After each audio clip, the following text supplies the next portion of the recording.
Oops, I entered in the wrong intro. I entered in the wrong intro. My bad. Oops. It's not supposed to be the Ukraine war intro. It's supposed to be the open mic intro. Yeah, which is just a 3 second, 3 second. Bzz, bzz, bzz. Okay. Okay. So hello everyone. Welcome to the DPA Open Mic, the Defense Politics Asia Open Mic, and this is episode 14, the 14th edition. With every one of them on this kind of Zoom, except for episode 2, which is actually a Discord chat. Yeah, kind of regretted doing that. Yeah, not very consistent. So just want to say hi to everybody. Is the audio okay? Is everybody here hearing me well? I just want to say hi to. Let me scroll up. Hi Do. Hi Nicholas. Hi Random and Casual.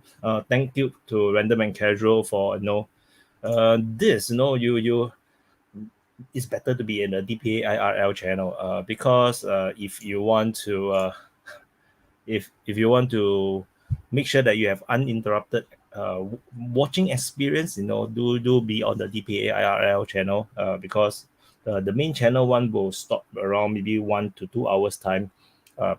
Yeah, because ultimately the main channel is still bigger, so yeah.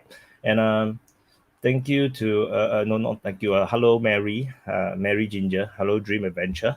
Hello Stu Glenn. Hello, Patrick Jackerson. Hello, Emmanuel Gamer X. Marcom, Kione.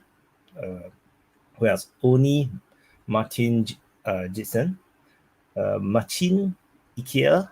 Hi, Ramalua L. Diwanchi. Hello, Shinji. Hello, Chief Puff.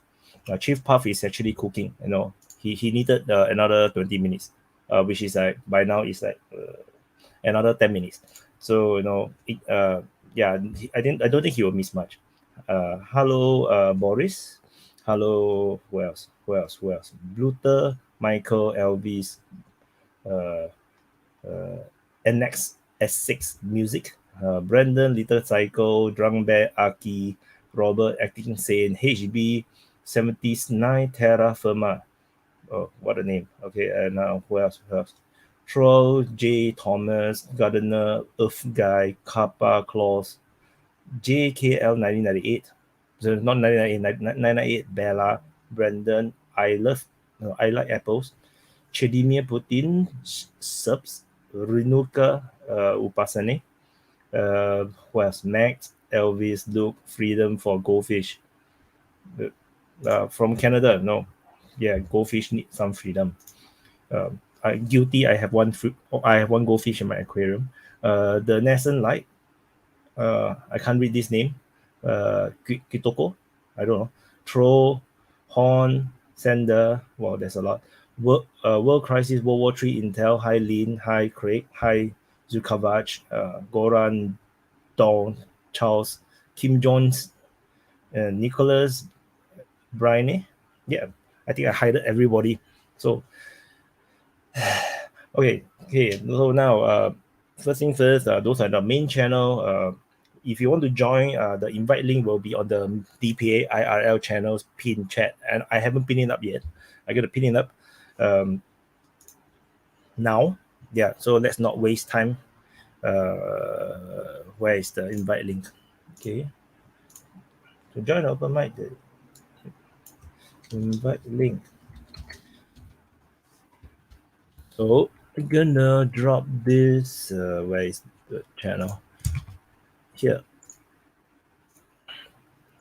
Okay, pinned. And then I'm gonna share this.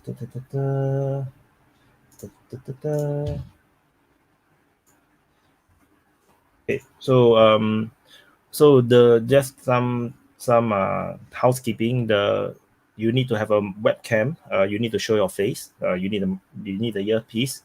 You need a microphone, and also there will be 12 spots. There will be 10 on the screen, 2 in the back room waiting in queue. So I'm gonna put on my earpiece first. So people are joining already. Hello, hi Christian. Hello. And hi Aki. Give me a word. Let me put on my earphone. Oh, everybody is so fast today. Hi. I need to change. Now your phone is not connecting. Connect. What's going on, Disconnect. everybody? You guys hear me? Yeah. Yes. Cool. Yeah, it will be a bit of echo because my earphone is still not connected just yet. You guys can talk. All right, well. I actually also drinking. Did you guys hear about the south of Klishchiivka, like the stronghold falling? I actually didn't read about that. What's going on there? I don't know. I watched Weeb Union's video, and he reported that there's like two parts where there are trenches. There's east and west, and one of them fell apparently to Russians. Are they like falling back, or is it just kind of like a break in the line there? Break in the line there. Okay. Yeah.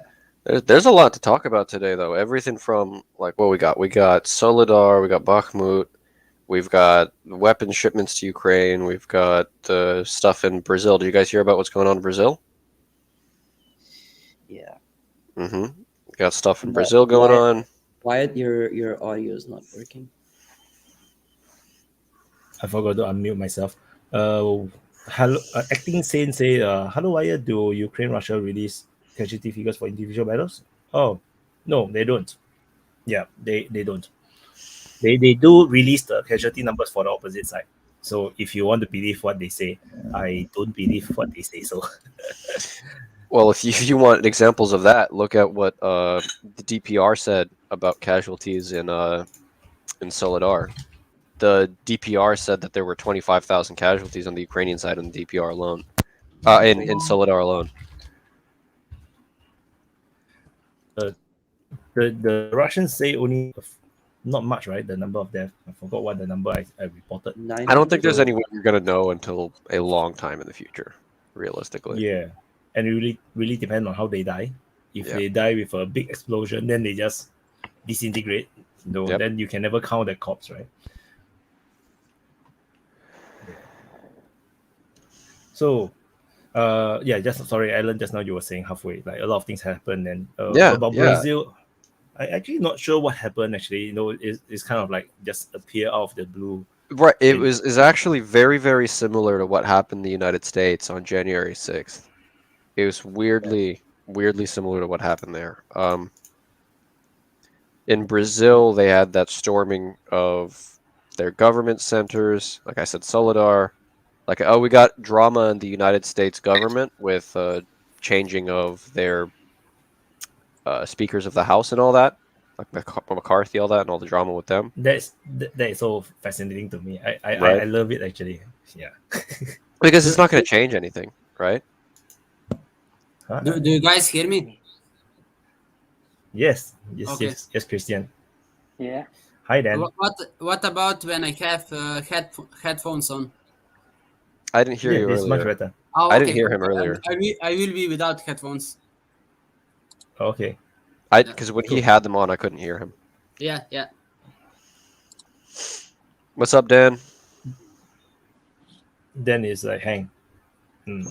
Russian internet is terrible. So I heard for the US the speaker election, they did guys? Hello. They did make some deals, right? Hi. Yeah. Yes.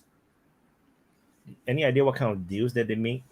No, it's not because the action seems to be taken after the speaker was elected was like quite groundbreaking, I guess. Trying to investigate things that I thought would never get investigated. Well, okay.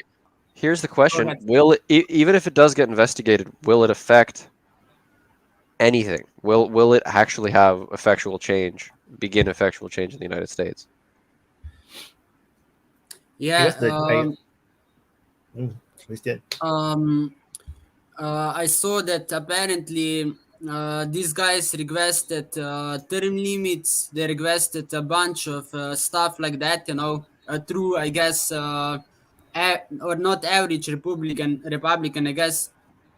I guess most of us in this anti-war movement would agree on something like term limits and stuff like that. I guess populist wing of Republican Party. Um, so that's what they wanted, but I'm not exactly sure what they got. And even if they got some agreement, I'm not sure if it will be implemented.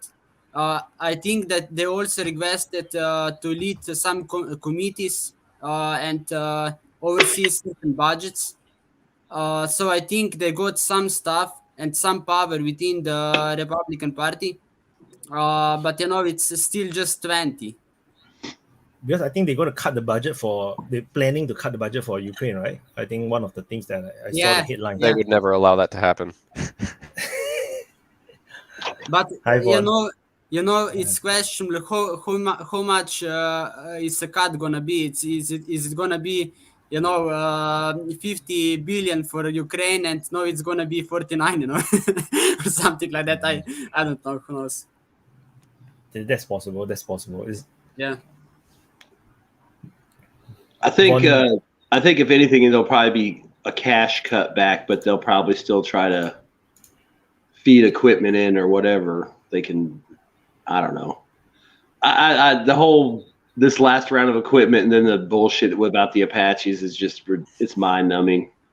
All that shit would have been great like a year ago. I actually heard someone say the Apaches were fake news. Stopping.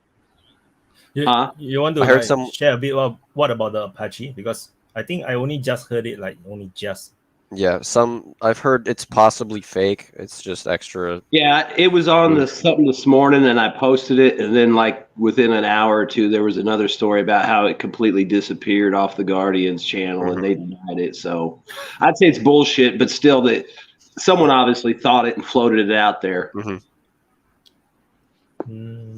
Well, they're sending they are sending challengers though, Challenger 2s of everything that they could send, man. It goes back to my statement from last mic. It goes back to the last statement. They're pissing on them and they're calling it rain, right? This is not what they need right now.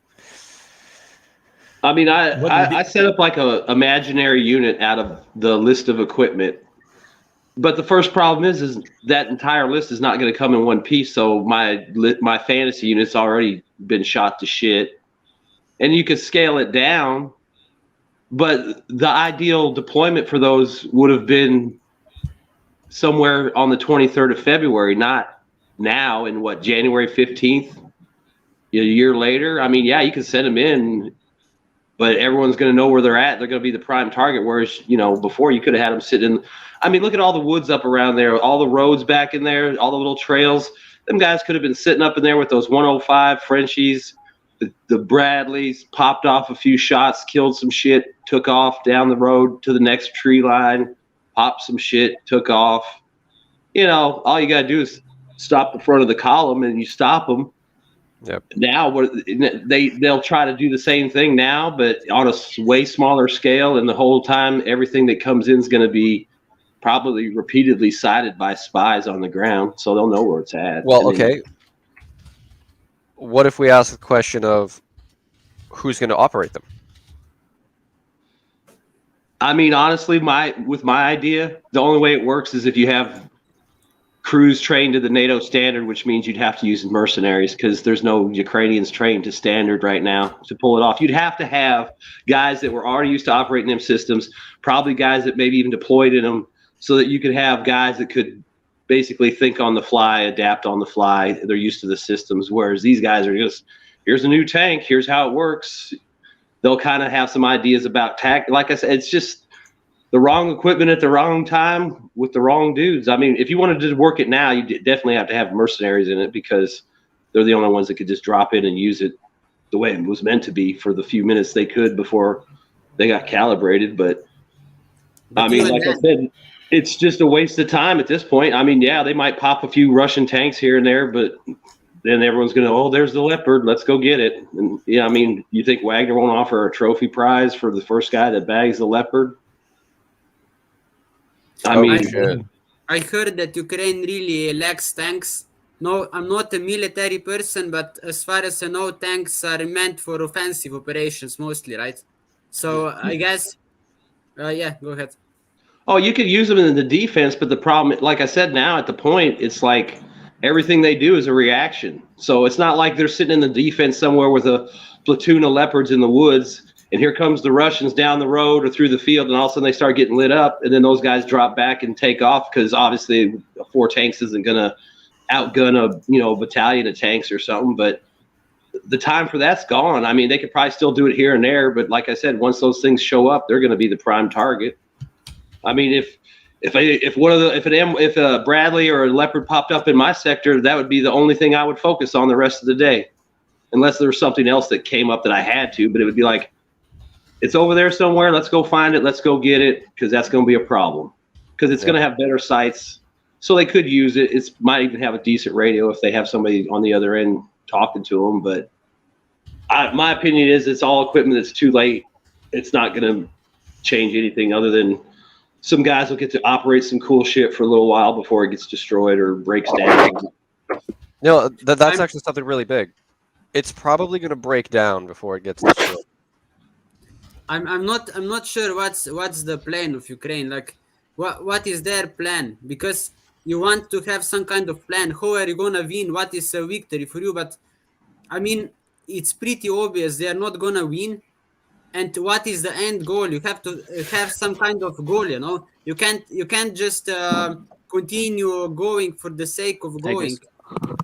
Because I mean, what's the point? Just more Ukrainians die and you lose more territory. You get in a worse negotiating position. NATO is not gonna get involved. I'm not sure what's the plan. What do you guys think? Like, what do the Ukrainians need to win? What do the Ukrainians need to win? They would need to have had NATO equipment on February 24th and used it to its full extent within the first week of the fighting to destroy the Russian incoming forces. No, like currently, like currently they're in a bad state. No, like, there is what can none. the West do? Nothing. Like, does the West have any options to like? I have a thought. So the Ukrainian military, what would be best for them is, as soon as the conflict started, like Alan said, they needed more weapons, better trained men, and they needed to be more offensive. Being on the defense is a bad thing, okay? Especially when you're going up against an enemy like the Russians. If you just play the defensive, you're gonna keep being put in this situation. And what you're going to see is the Ukrainians ending up on the defense on the next line and the next line. And it's just going to be crumbling line after line. So they can't win anymore. They could have been more offensive, but they didn't have the right equipment. So they're not going anywhere with this. Yeah, I mean, they also have ammunition problems. I think the only place I could see, like, let's say they got that equipment in and it was able to form out, those brigades like I talked about. Let's just say it's one brigade of equipment.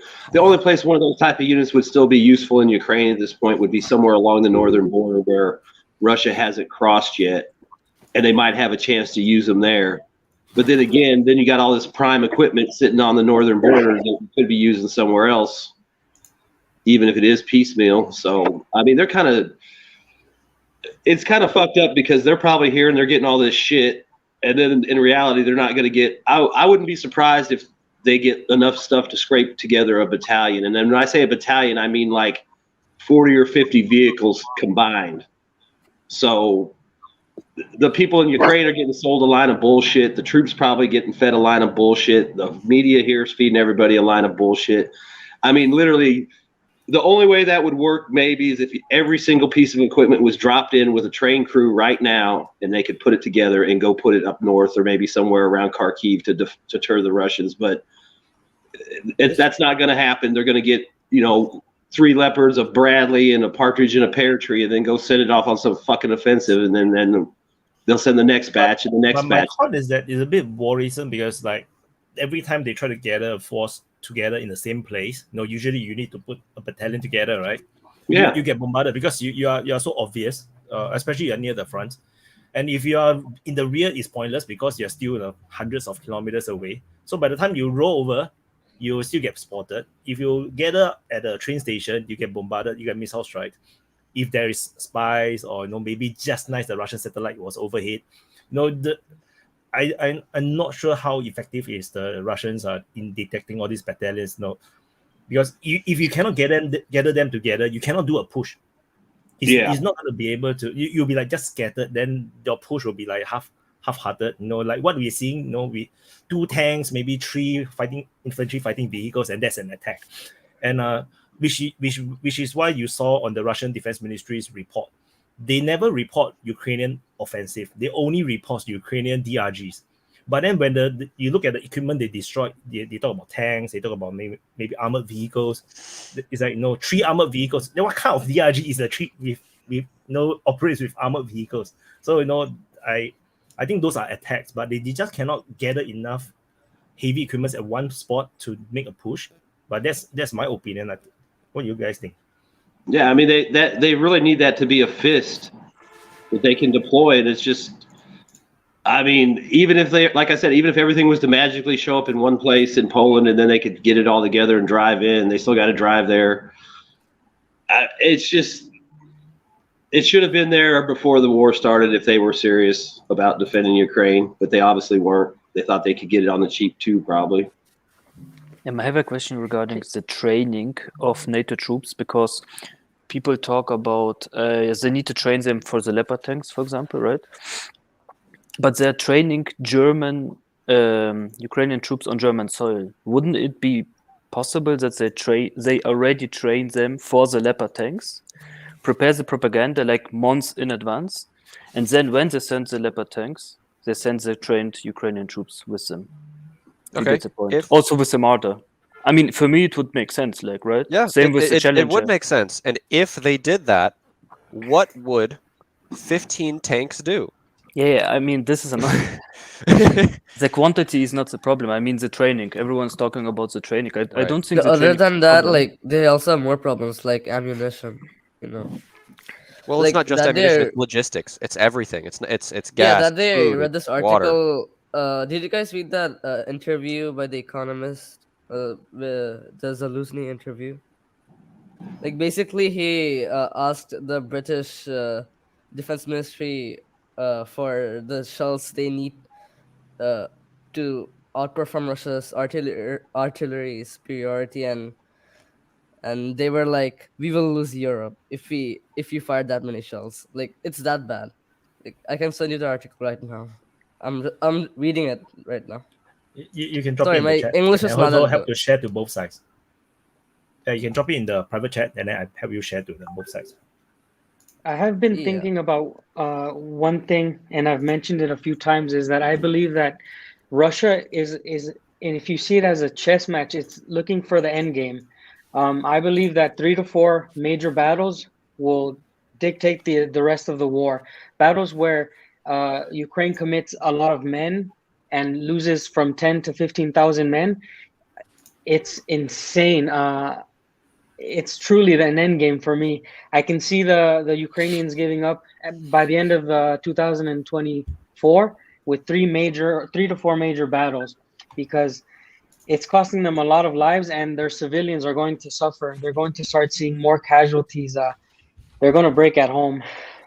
So I think. And can I go off of that, actually? If we're talking about significant battles, would you guys want to cover Solidar just real quick? Just do a quick cover of what we've all learned. I mean, it is a full chat, full room of 10 people. I mean, if you guys just want to go around, kind of. I know Wyatt did this last time. So yeah, raise of hand. Who thinks Solidar is considered captured by the Russian? Oh, yeah. Yeah. So no bad. No 6 versus 3. Effectively captured. It's not going to be recaptured by the Ukrainians. Let's put it like that. I mean, basically what Ukrainians are doing is like hold down 1 street, 2 street, and they're like, yeah, we're still here, we're still fighting. I don't think that counts. Well, no, they held mine 7. Mine number 7, and this morning it was. The latest rumor is mine 7 has been captured. Yeah, and then this morning it was claimed that it was it's taken. Even in my SIRAP, I also reported that the western mines is cleared. The tunnels is cleared, but they didn't exactly say it's mine 7. They just said on the western side. But the railway station is still under Ukrainian control. Yeah, but I consider a position is taken when if you're the superior unit in that location. So if you're the B side, a train station doesn't mean anything.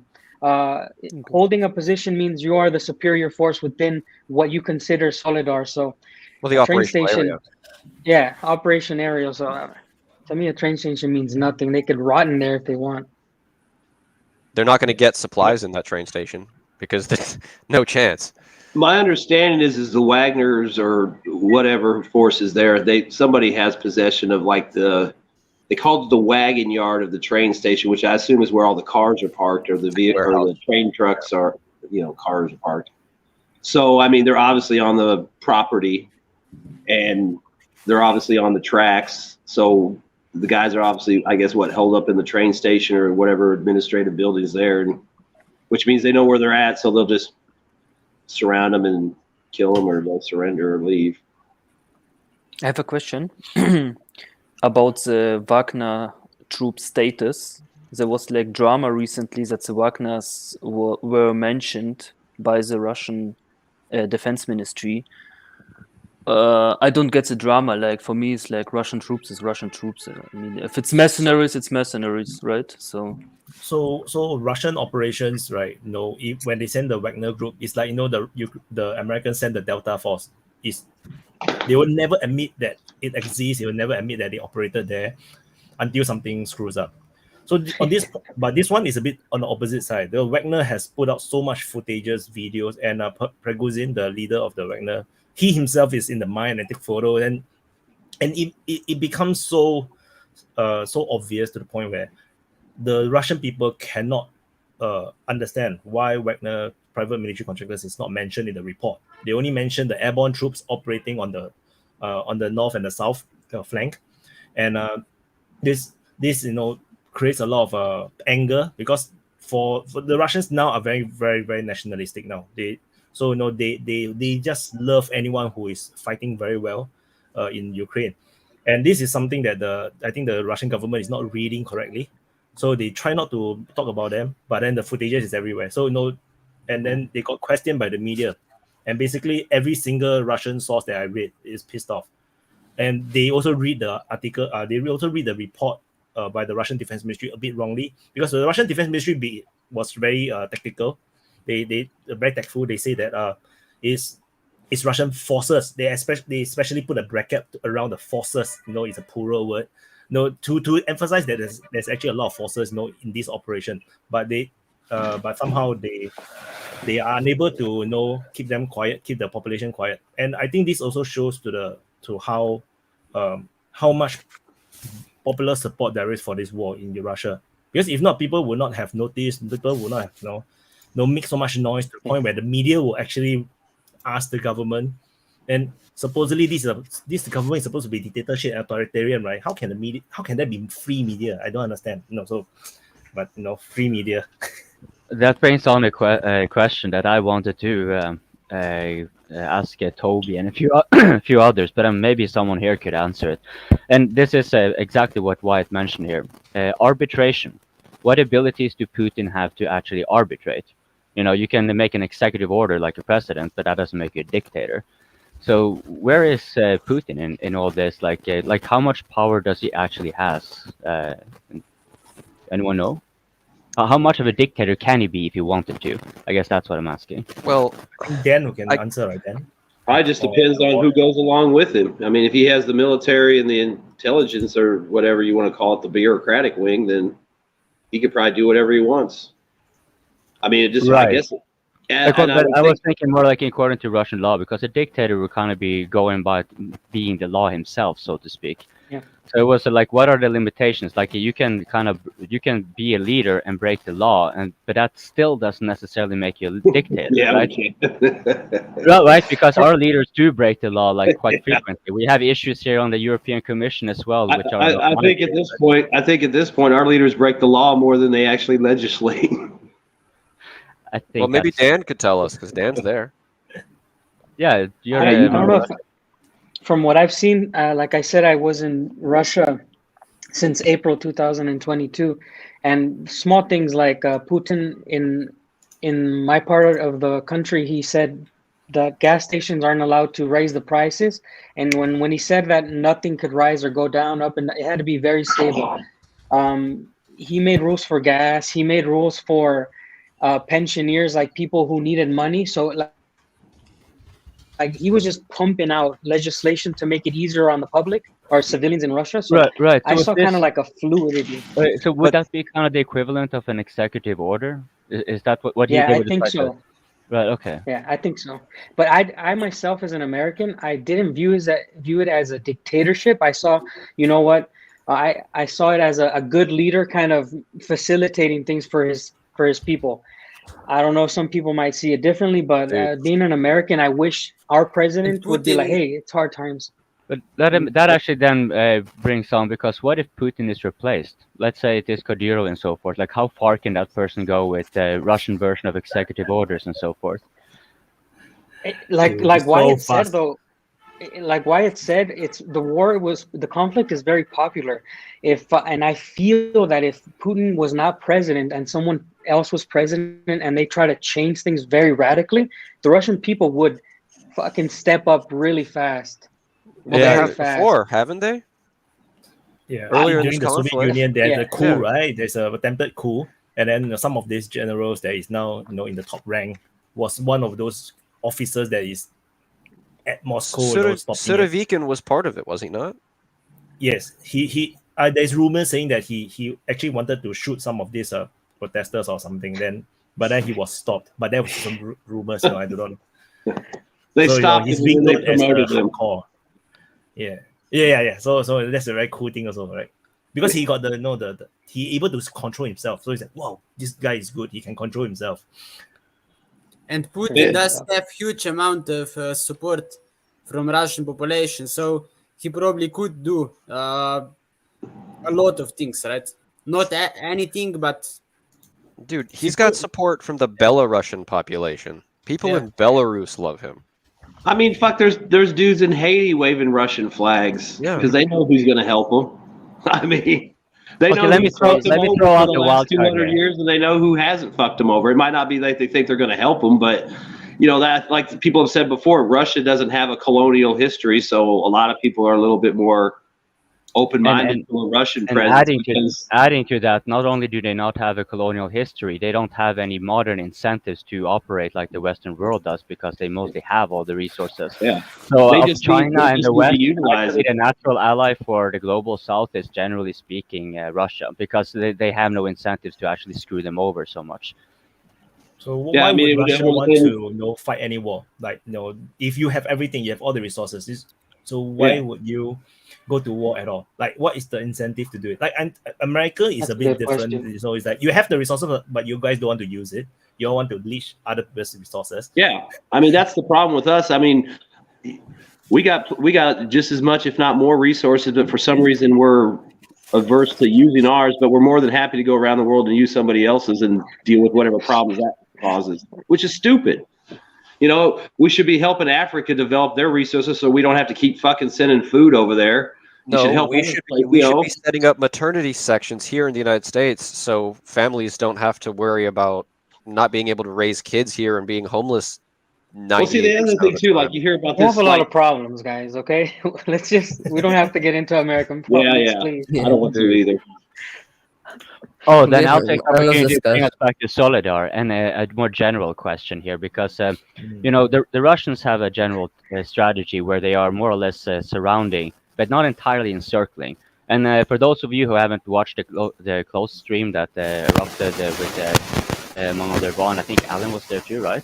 You wanted to close stream with Mehdi, and so Mehdi kind of illustrated, and Mason later on, I'm not gonna take the whole of it, but in short, like Mehdi explained how the Russians seem to be halfway.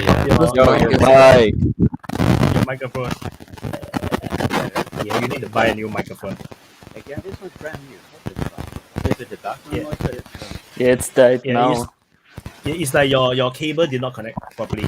So I'm gonna come out to let let more Is tea it better? in.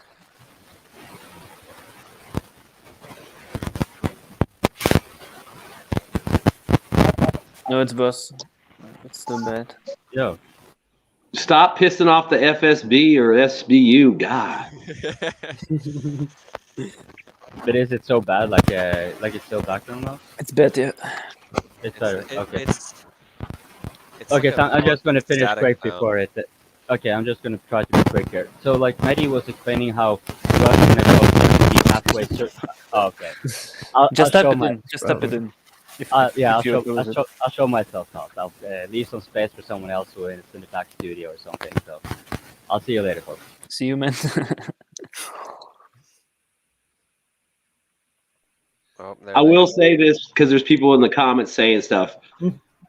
We're a very rich country. We could take care of a lot of our own problems if we decided to stay out of other people's business. That's not communism. That's not socialism. That's just being decent and spending your money that you have on shit you need to. So I don't want to talk about American crap anymore. And there's lots of stuff we could do if we didn't spend money on Afghanistan and stuff, obviously. I want to ask what kind of significance do you guys think capture of Soledar has on general situation on, I guess, Bakhmut front? It was a major logistics line to Bakhmut, so I think More than that. it has a significant impact. It was more than that. It was a massive defensive line protecting the northern flank of Yeah, Bakhmut. that's also my point. Yeah, I mean, As I well don't as know. I CBS. was Like the I was Russians wa- are slowly like trying to encircle like Bakhmut in some way, from what I can see. I saw somebody, I think it was Scott Ritter or somebody was referencing him, and he was saying, because everyone's like, oh, Bakhmut's not that important, Solidar's not that important. And he was like, well, if it's not that important, then why did they invest 8 years in building defenses around that area if it wasn't important? I mean, he's like, the investment in defensive building around that area doesn't jive with what they're saying now. But then that's the way it always is. Lizzie Chanks was no big deal. Piskey's no big deal. Mariupol. Half of Kherson is a big deal, but the other half isn't, whatever. Apparently, there is 90,000 Ukrainian soldiers in Bakhmut, so that's it's good. Not important. You need. It might be too, where they partially encircle them to make to give the appearance of this threat to draw more Ukrainians in to save their buddies, kind of thing too. Well, what history legend said, and he was quoting Sun Tzu, is basically what the method they used, that instead of encircling them completely, they try to leave one side open so that Ukrainians try to retreat, and when they retreat, they bomb the shit out of them, and then they have high casualties, and it's not a clean retreat. Yeah. So that's a Mongolian tactic. Yeah, exactly. So you don't want your enemy fighting to the death, because then you take more casualties. What is the idea behind having such a large force inside a relatively small city like Bakhmut? Because I'm not sure if it's 90,000, maybe it's 60, maybe it's 50, but anyways, it's huge amount of people, right? So that's high concentration. It's the worst. Yeah, I mean, it doesn't make sense to me because artillery is not gonna. I want to answer your question. I want to answer that. Yeah. From a military point, in the position that Ukraine is in, you don't want to amass troops. You don't want to defend industrial areas, because you're just sending men to prolong something and die. This is the biggest mistake Ukraine has been doing the whole war. Putting like Mariupol, that's the first major battle of the war, and it's been the only major battle, in my opinion. Looking at it militarily, if Bakhmut is defended, it will be the second loss Ukraine takes. And it will be a major battle. So forget what the media says. It doesn't matter if you think it's good or bad. If it's not an important city, what it's going to turn into is a major battle where Ukraine loses. If it loses more than 10,000 men, to me, it's a major battle, and it's just going downhill. It's a domino effect. Ukraine keeps stuffing people into cities and defending with large amount of numbers, and they're going to end up losing the war faster. So I think they're just doing the work for Russia. Russia has to keep attacking where Ukraine is and at its biggest numbers. But then again, what is the solution anyways? Because if you don't have, I guess that large concentration of troops is to prevent storming of the city, right? Probably, I don't know. But then if you don't decide to have as much people there, probably the place gets captured faster. And anyways, there is no solution because then territory is captured, you know. So I can't see how at the end of the day Ukraine wins, you know, basically. Yeah, well, that's the problem with Ukraine. They keep doing this. What ended up happening in the beginning of the war, Russia pushed in and they regretted it and they came back. So that was my plan. In the beginning of the war, they should have left Russia come in as far as Kyiv. Let them fight in the middle of the city. Bring them in, okay? But they decided to fight a conventional war and it totally messed everything up. That was their only chance of prolonging the war and making a victory out of it. But now they're just making it faster for the Russians. So you I were just wanted to saying, say, you were saying that. Let me just say something. Maybe you are saying that they should retreat to bigger cities and try to defend them. Maybe the best possibility to win. No, let them take land in between major cities. Like even in Russia, there's a major city and so much land. Ukraine is, I think, the same. So you should be fighting in those areas unconventionally. With the amount of troops that you have, 90,000, unconventional war benefits you if you have a defensive position rather than putting them in an industrial area. But Dan, the issue with that that would be that Russians can just outflank, out encircle the whole city and just shell the shit out of it. Well, that's what we're seeing. Exactly. That's what we're saying not to do. Yeah, exactly. You don't want This that. is why they're asking for offensive equipment to push out, because the only way Ukraine can stop the onslaught is to push out and have some sort of Exactly. stopping the Russians from attacking. If you get to this point, It's too late now. it's too late now. Yes, but I was just going to answer some questions in the chat. The T-62s and the old tanks that are being pulled out of storage are being given to the militias, basically for mobile firepower. They're not being used by regular Russian forces or Wagner. Those are tanks being given to militias so that they have the firepower they need to defend the rear areas or their territory. Yeah, it's like a direct there's fire another support. reason, like it's easier to maintain and the militia can easily like do the maintenance of the tanks.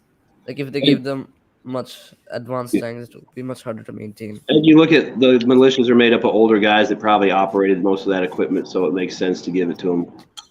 Yeah, didn't they dig up like big defensive lines in Melitopol direction? They can just put the tanks there and just be a defensive Positional gun So emplacement. instead of World War II, they have these guns, right? Those anti-tank guns that they put on the ground. So instead of you have the guns, you now have a tank which can just drive away and not be a sitting duck. So so it's perfect for using as a just a direct support gun. So don't underestimate. A pen knife can still kill you. You know. Yep. You can still be killed by a small little knife. So don't underestimate the tank. A high explosive shell from a T-64 is going to kill you, or T-62, I'm sorry, is going to kill you just as hard as a T-90M. It's World still War dead. II tank will still kill you. T-34 is going to kill you the same as a T-90 is going to kill you. It's still a tank, right? Yeah. I mean, they did it. I think in Kherson they did it too. They used tanks like artillery. Mm-hmm. Right? They used them like mortars to stop the Ukrainian advance. Yeah, there was a video, I think a week or two ago, of some Russian guys. I think they had T-90s, and they were sitting somewhere in the fog.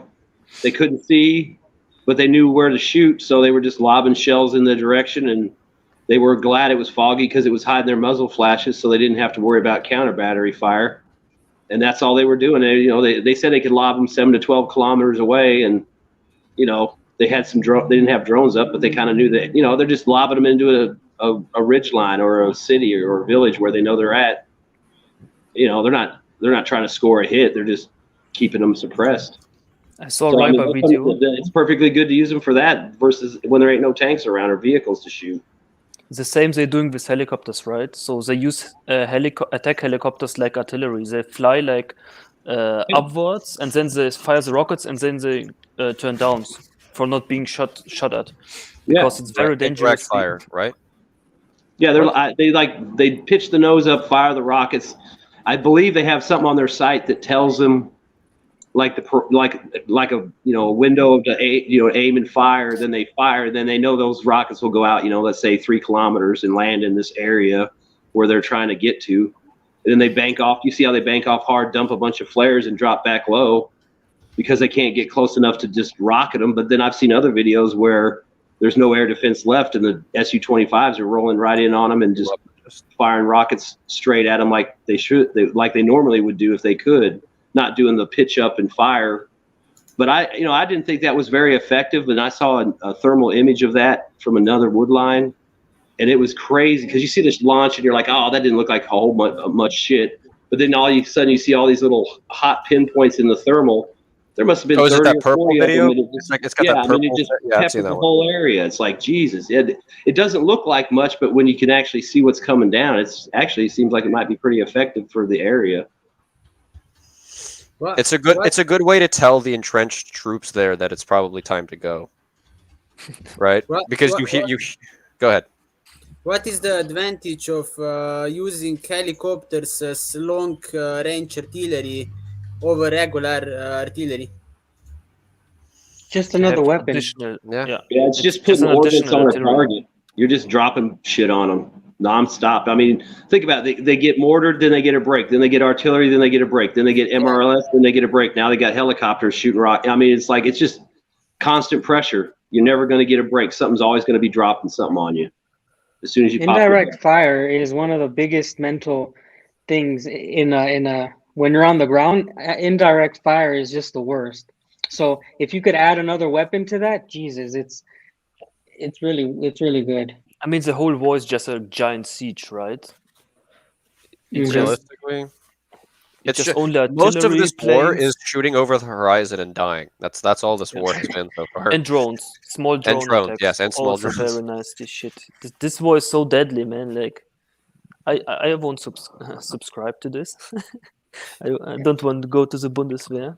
Thank you. Sorry for interrupting, but Wyatt went out to let me check if, how is it with, now I'm using a laptop mic. Is it okay? Yeah. Or you have feedback, or is that cool? Okay, cool. Okay, right. Sorry, I've been out of the mic, so I didn't mean to interrupt. Just you had a question about Solidar, right? Oh, right. Okay. Because with the Russians having their semi-encirclement, but not full encirclement, and I would just refer to the close discussion because there it was elucidated well why you shouldn't. What the fuck are you laughing about, man? I'm not laughing at you. I was laughing at a comment. Oh, okay. About Aki being the only Asian? So anyways, and then I think it was Aki or Christian who, while I was out of stream, he what are you going to do? If you are the Ukrainian, how are you going to respond? And I remember I was in a discussion with, I think it was Craig I was in a discussion with, and we didn't finish the discussion. Anyways, the point was that the Ukrainians could have remote detonated ordinances, no? They're simple, you can have some simple way of surveilling, whether it be by motion triggering or whatever. And so if the enemy is moving in, you can at least cover your back, or you can inflict psychological terror. And what that was, if I was Ukrainian, I would at least try to employ that because it would not require high-tech equipment or and so forth. So what do you guys think about that response, and why haven't we, if it is a good idea, why haven't we seen the Ukrainians do it more? They can't? I mean, if you guys have anything else to add on to it. Well, I mean, you can use dynamites and stuff like that. I mean, homemade IEDs like the Iraqis use and so forth. I don't... That's what I mentioned. Unconventionally, they could have started earlier. And if they start now, it benefits them. But, Alan, I'm sure everybody here can agree, hopefully, is that reacting to something now this late is just not a good idea, man. The water's up to here to the Ukrainians right now. Sure, but if you are Ukrainian commander, you are still obliged to persecute the war to the best of your abilities, even if you lose. I would ask for more artillery. I would say stop sending tanks. Send me all your artillery pieces and all your ammunition.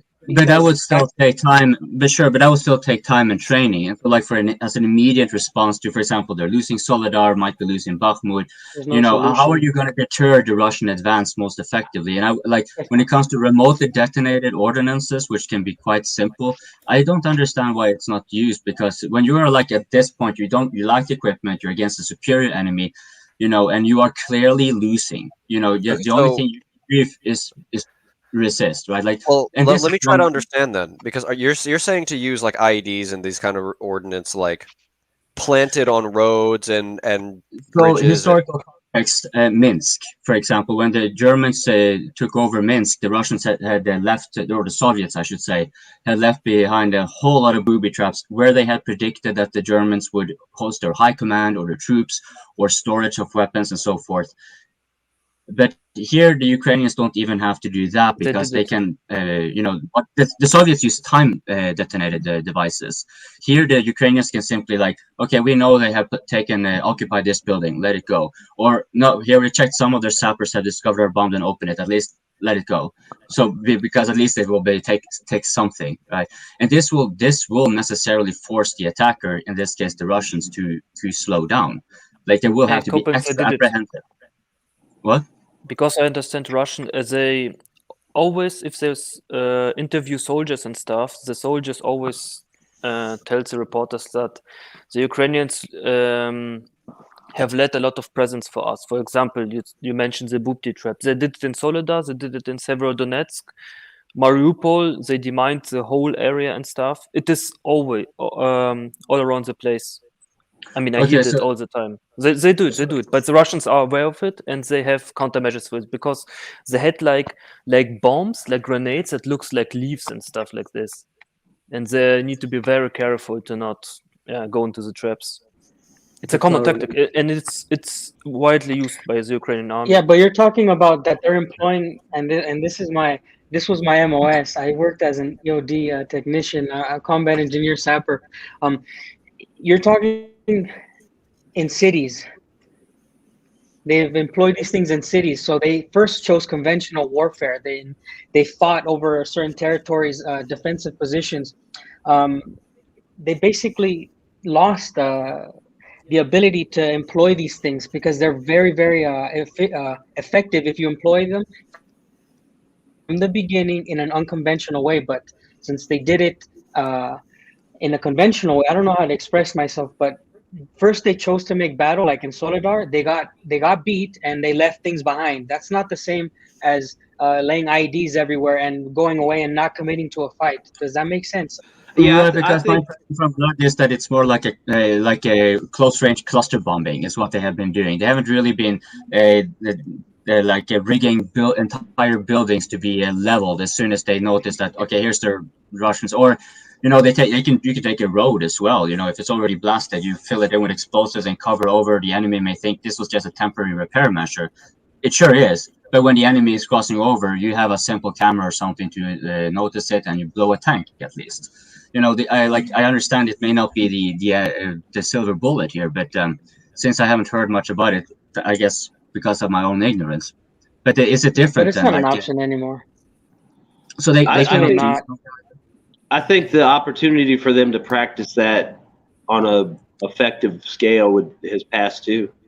I mean, now everything they do now is they leave presents instead of leaving presents and then leaving before they ever got there. Exactly. Like the other day, I told you the story about the Russians that walked into the empty village.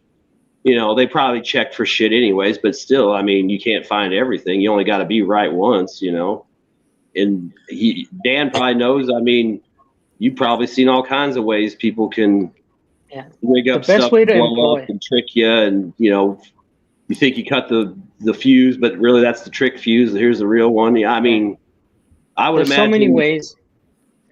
They should have been doing that from the beginning too, hit and run tactics, but they're not. And now it's just reacting, not actually doing anything. So are there any suggestions that you would have given a Ukrainian commander? Sure, you may not win the war, but you still are, again, obliged to persecute the war. What would your Ukrainian commander do? Negotiate. Give up as soon as possible. Negotiate. End it. What? Try to Figure get a out good peace peace. deal. Yeah. Right. Refuse Yeah, to but, send your soldiers to die. But you are That's as the a best commander option not the right one now. calling those shots, are you? It's the politicians who make that. So unless you are you what would you say then to the Ukrainian commander, go pressure your leaders? 3 to 4 more big battles, and the troops will decide for them. Because you can kill a man outside of combat, and I'm gonna tell you now. I know a Ukrainian military-aged man who's hiding, so he doesn't go fight in the war. That's a dead man. Okay, you can kill men outside of the conflict. So in 3 to 4 more battles, the Ukrainian people and the military will just stop. It will stop because it's not a worth dying for war for them, and you're just gonna see that unroll. You will see, it's gonna happen. Right, I don't doubt that necessarily being the case, but I'm just thinking like if you're looking at it from the Ukrainian perspective, you know you're going to lose, but it was alluded to earlier. You also want to win at the best terms, and that means that you as a commander, you set the best terms for the politicians by inflicting as much casualties as possible upon the enemy. And so this is why I was kind of like a little bit surprised that I hadn't seen a widespread booby trapping being effective, for example. There are reasons for that again, but High casualties against the Russians is not a victory.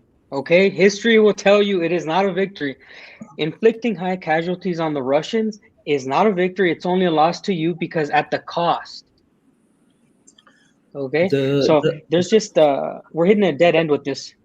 The whole theory about inflicting high casualties on Russians, it is all based on an assumption that, okay, if we inflict high enough casualties on Russians, they're eventually going to pull back. But if anything has told us, it's as important for Russians as maybe it is to Ukrainians that they win this war.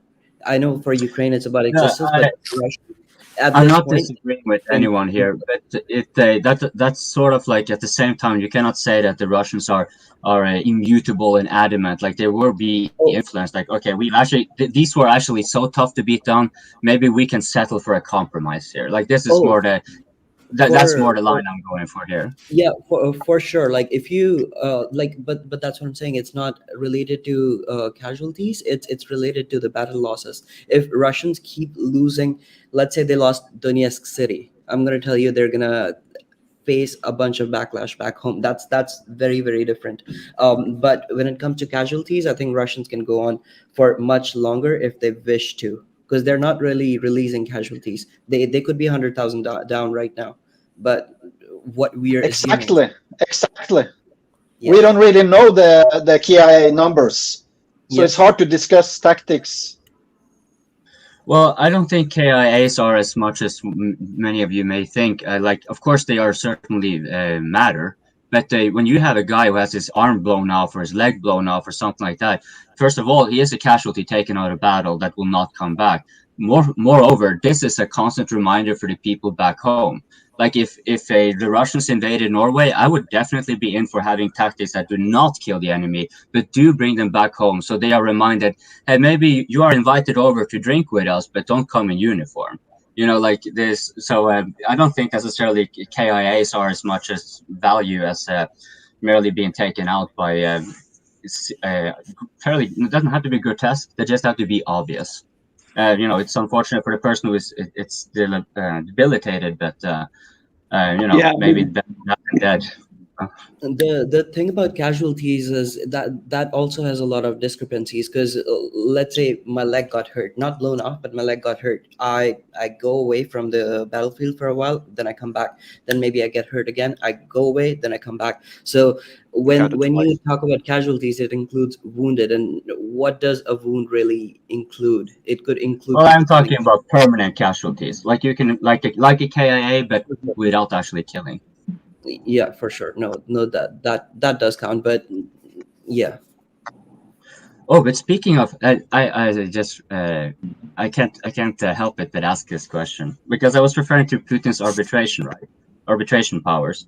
Well, there's also this other geopolitical factor that Russia is so strong that they can, in many ways, what they say goes, as long as it is within limits, right? They can do the things they're doing now because they are as powerful. Now, do you think Russia will become very popular if they, for example, said, we know that this is against the law of chemical warfare, but we'd rather not kill our enemies, so we are going to be using tear gas. Or for even taking a step further, like we know this is a breach against chemical warfare and drug conventions, but we still don't want to kill our enemies. So instead of lobbying hundreds of tons of high explosives, we're going to have vaporized cannabis like they have in the shops and the coffee shops in the US. And in such large amounts, they, by the time they're done with their artillery barrage, they probably don't even need a rifle, just come with a donut and a bottle of water. Like, how do you think the reaction, if the Russians did something like that, how do you think that would actually be? NATO. No, what's cheaper? NATO does that. NATO does that. Coping. NATO does that. Building a golden cage, which nobody wants to get out of. Make a nice, cozy place for everyone, and do that as a warfare, actually a tactic, creating the golden cage. Sure, but why wouldn't the Russians do that? Like, for example, dumping a bunch of money. Each bomb costs a whole ton of money. Well, why don't you just, like, if you can't use the dollar, you can just, like, okay, fuck it, Americans, here, we'll just lob it over at Ukraine and cause hyperinflation or something. Why wouldn't because they are not false bitches. Because they are not false bitches. Nah, they just take the money and actually fight taking on. this from a practical perspective. It wasn't really like a moral one. I was thinking of. They are not good at that. The Russians aren't good at being false bitches. NATO and the West, they are best at these strategies, being false, creating false images, creating the golden cage. The Russians, the Russians are not good at being false, evil bitches. That's why why they don't do it. Hold on, are you saying they would be false if they started stoning their enemies with cannabis? Like, instead of stones, you think that's actually them? But Putin told from the very beginning, we have nothing against the Ukrainian people. Actually, I think he was very careful in his approach. But eventually, for using cannabis. It was very clear. Cannabis. Okay, coping. I don't think that's an actual weapon. Like, how would you weaponize vaporized cannabis, bro? Like, can you just drop dope there? Yo, it's cheaper just to drop the joints. It's cheaper. It's cheaper to just make an explosive bomb and drop it. What Bjorn is saying. Example. You get chemical warfare laws. Oh, I think you breach chemical warfare laws in order to use non-lethal methods. That was really cannabis was just as a joke. Really, the point is that just drop dope there, man. Someone in chat said, "No waste of good weed." Yeah, but have you seen that? Don't answer the question. Have you seen that video? Have you seen that English video where they give the soldiers acid and they just stand in the woods laughing it out? Yeah. But then they gave acid, not marijuana, but they gave them acid, and they were just going around with their weapons and laughing in the woods. That could work. You cannot overdose on psilocybin, so it will be an effective way to actually incapacitate your enemy without killing him. I think considered chemical warfare. I think what you need to do is have Wagner guys dress up like Orthodox priests, and they go in the lines with the incense burners and get them all high, and then sneak away. I want to say this. What Bjorn said is really important. The culture in Russia, as an American, when I got there, I noticed that people were very honest. They would tell you living in Russia has taught me that Americans are very sarcastic, and we like to lie a lot. And we get that from the top down because, I mean, our society is built on joking around and trying to fuck each other. In Russia, they're honest. If you're doing something bad, they will tell you, hey, you did this and I don't like it. And now you're going to suffer from what I'm going to do with you. And this translates into the war and the whole conflict. And the reason why Russia's not so good with the informational war on social media, we've talked about that in the chat a lot, why they're not so good at pushing out all these fake narratives. Why are the Russians not talking about this? They would gain more respect from the West. They're not looking for respect from the West because it's not in their culture to lie. I know that hackers and all these cyber groups, troll farms are famous in Russia, but the common Russian, from what I've learned living in Russia now for almost a year, is that they're very honest people, and if you mess with them, you're going to get the same reaction from them. So I like that Bjorn mentioned that, because it's an observation I had while living in Russia. Hey, Dan, may I ask you this? When you get to Russia and you come, have you been back to the United States since you've been with Russia? I'm scared to go back. I haven't been back, no. Well, nobody in the United States that I have met hates Russians at all. As a matter of fact, most of them are cheering them on in their own way. I'm from California. I'm from Southern California. Hey, so. bro. Well, maybe not there, Nah, but you know, over here, no. They hate the Russians over here. over where? The East Coast. I'm on the East Coast. I'm in Maine. I Weird. just never. Well, I guess heard it's it. dependent. Not at the rampant level that it seems to be said. There's pockets. I live in a college okay. town, so. Oh Yeah. well, yeah. Okay, Alan, I have to give you that. That is, you know, and I guess that's the part of the problem is it all depends on where you are, the level of. I hate to say it, but propaganda that's led people to believe that the Russians are all freaking these idiot freaking mongoloids that are just attacking for no reason whatsoever. And if they ever got an idea of what really happened from 2008 to now, they would understand a little bit more about why Russia did what it did. Yeah. That's the thing, is that we're dealing with pockets of people who are informed, and then pockets of people who are not informed, and pockets of people who just go by whatever they're told. Informed differently, but everybody is informed because we live in this mass media world. But I wanted to say one more thing, and hopefully you guys can talk about this point. Like Alan was mentioning, where he's from, they don't think well about the Russians. I want to hear what all you guys where you live, what they think about the Russian, like the common Russian, not the war, what the idea of a Russian is. I want to like start from the top, please. Living in Russia has really opened my that's view a on good these idea. things. Christian, you want to start? We can kind of just go across like the whole thing. Yeah, Christian, I you like want to go? Okay, so I live in Slovenia. It's a Slavic country in Balkans, and from like if you would look at the media, you would think okay, everybody is against Russia, but realistically, when I speak to people, I'd say that majority is pro-Russian actually, and they support the cause, or even just understand their cause. Even our president, I saw in one interview, said in this part of the world people are divided in support and opposition. So I mean, I'd say that majority of people are either in support or neutral about it. I'd say it maybe 55-60%, and then you do have people that are totally, totally believe the, I guess, propaganda. Nice.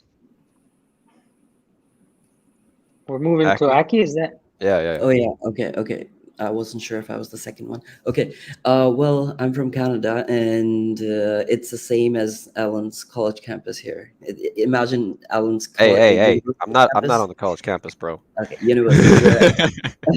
It's like California, but much bigger. It's I think 85% of people here just think that Putin just woke up and he decided to invade Ukraine, and most of Russian soldiers are just drunkards. Like they all they know is drinking vodka and just going out and killing people. That's the narrative here, and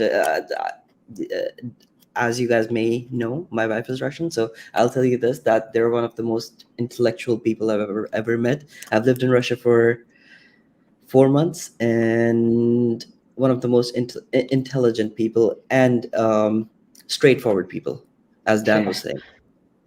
They will tell you a spade, they will call spade a spade. That's it. They'll tell you right on your face, and that's about it. Yeah. Nice. Yeah, well, I'm here. I live near a very, very large college campus, and I would say it's probably split maybe 70-30, 65-35 here. Everyone of my generation and the younger generations is full afterburner, fully against Russia. Putin is absolutely a reincarnation of Hitler. The Russian soldiers are just doing the most heinous war crimes imaginable. And I'm speaking from experience because I went to that college campus. I had to attend multiple classes there, and it's day in, day out. There's signs, there's posters up, there's kids on the street corners with their signs, you know, saying like support Ukraine and all that. But when I get to work and I start speaking to the older generations, and then it's really when it starts to split into a 50-50 kind of split, because you get the older conservative, like American exceptionalist kind of crowd where it's America has always been the good guy. What do you mean? I've always watched the news and I've never been lied to, and that's a very large portion of the population, I would argue. And then there's the portion of the population that's looking into it, and they're like, hey, these things don't add up. Why are we sending all this money to a country that we all know is corrupt? You know, the surface level stuff without having to really dig into it really deep. Then that's how I would probably say it. The youngest generation is super majority locked in against Russia because that's just what's popular. That's what the news been saying. That's what everyone else is kind of talking to each other about. It's popular to do that. And then as you get into higher generations, the older people, it starts to stratify into different groups. Awesome.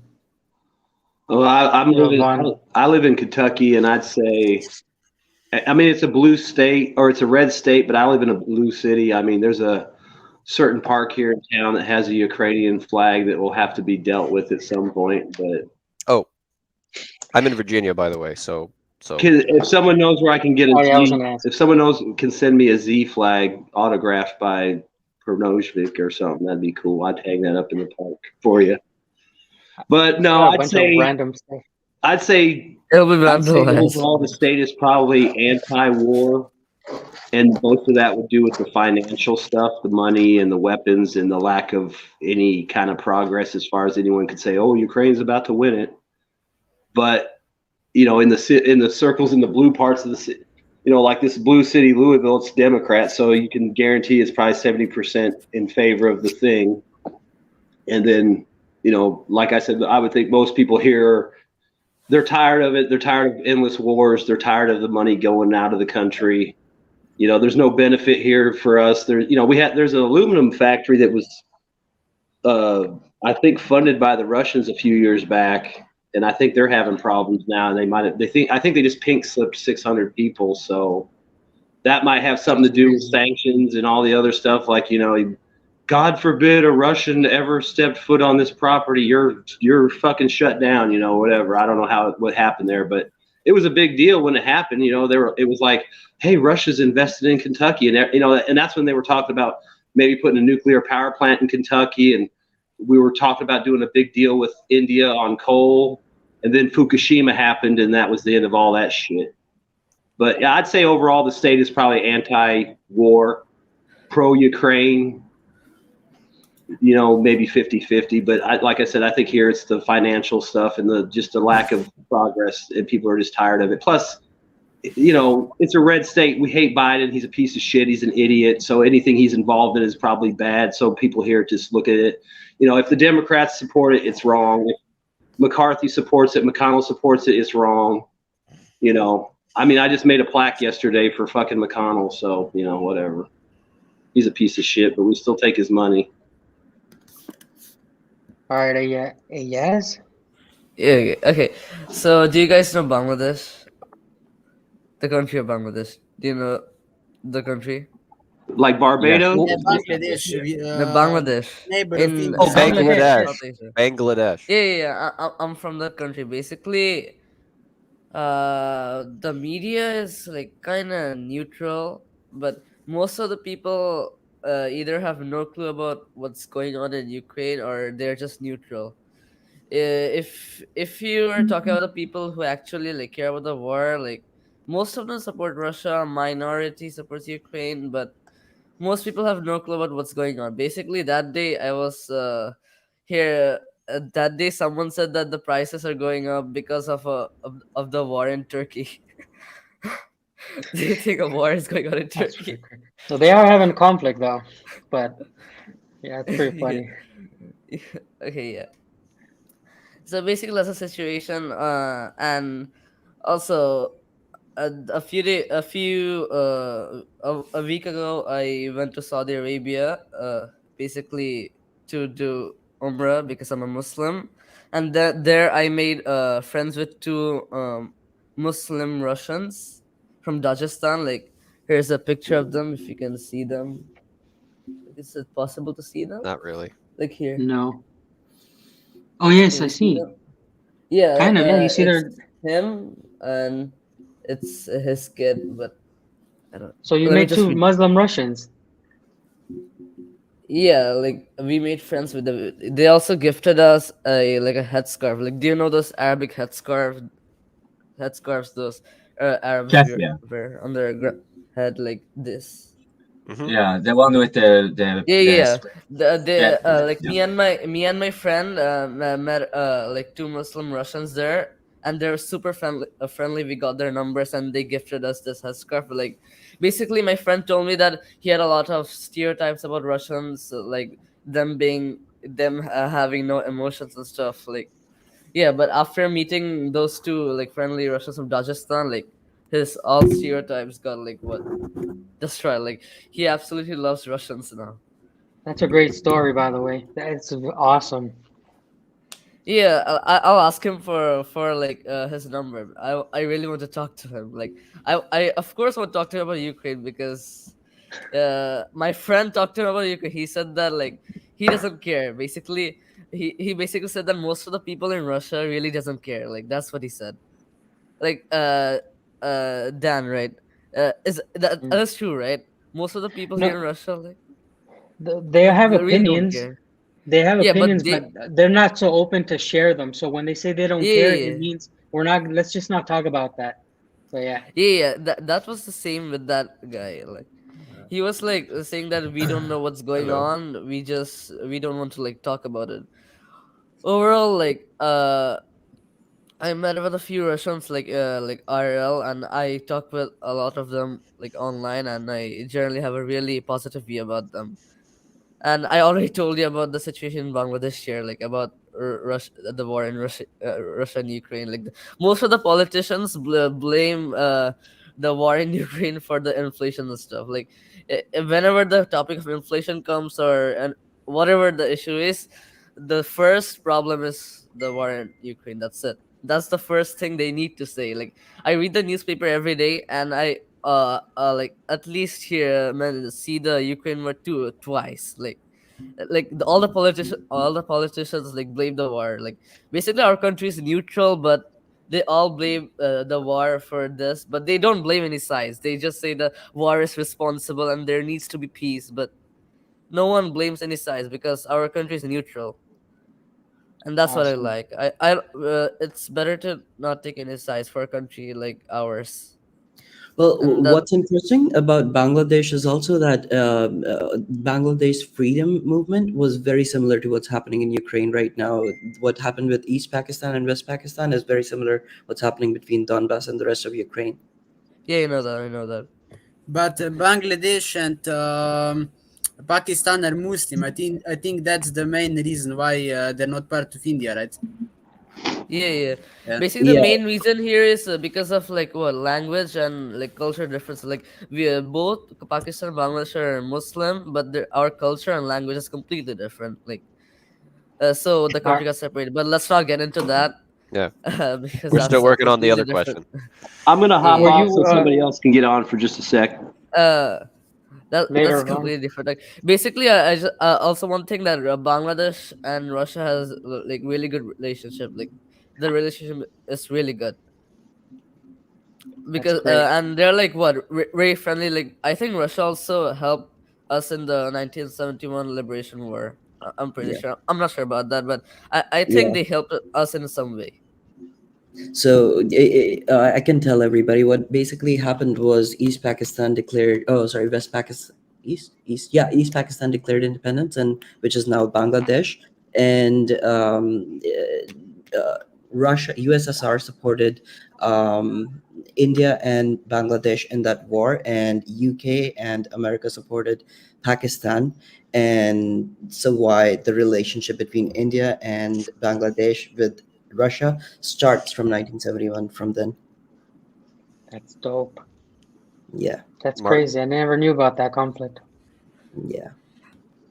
Like I am seeing some comments and like saying that Bangladesh is extremely depressing. Like it's not everywhere. Like for me, thankfully I live in a good place, a good house.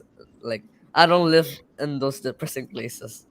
Okay, it's not that bad. Okay, it's not that bad as the media shows. It's pretty good. Okay, it's just that the media over reports those the bad stuff about Bangladesh. That's it. Okay, I'll let Martin talk if I'm pronouncing his name correctly. Hello, I'm from the Netherlands. Can everyone hear me? Yeah.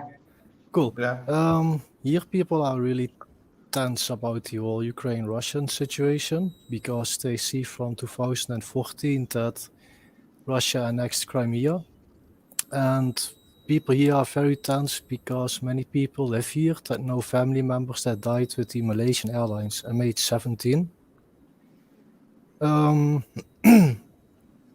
Yeah, I don't know what to say. Sorry.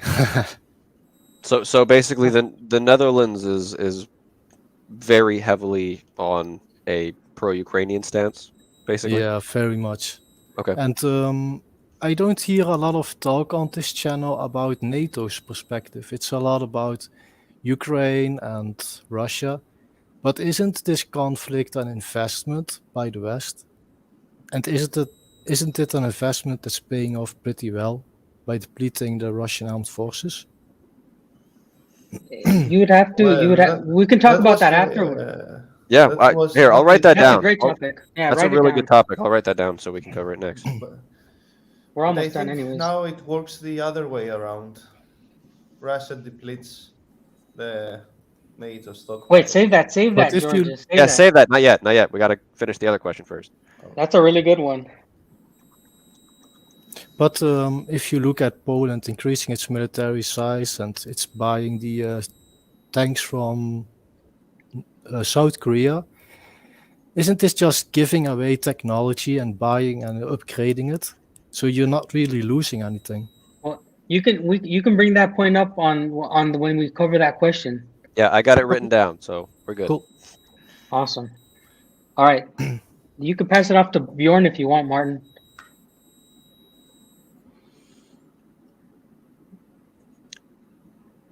Bjorn has faded into the ether.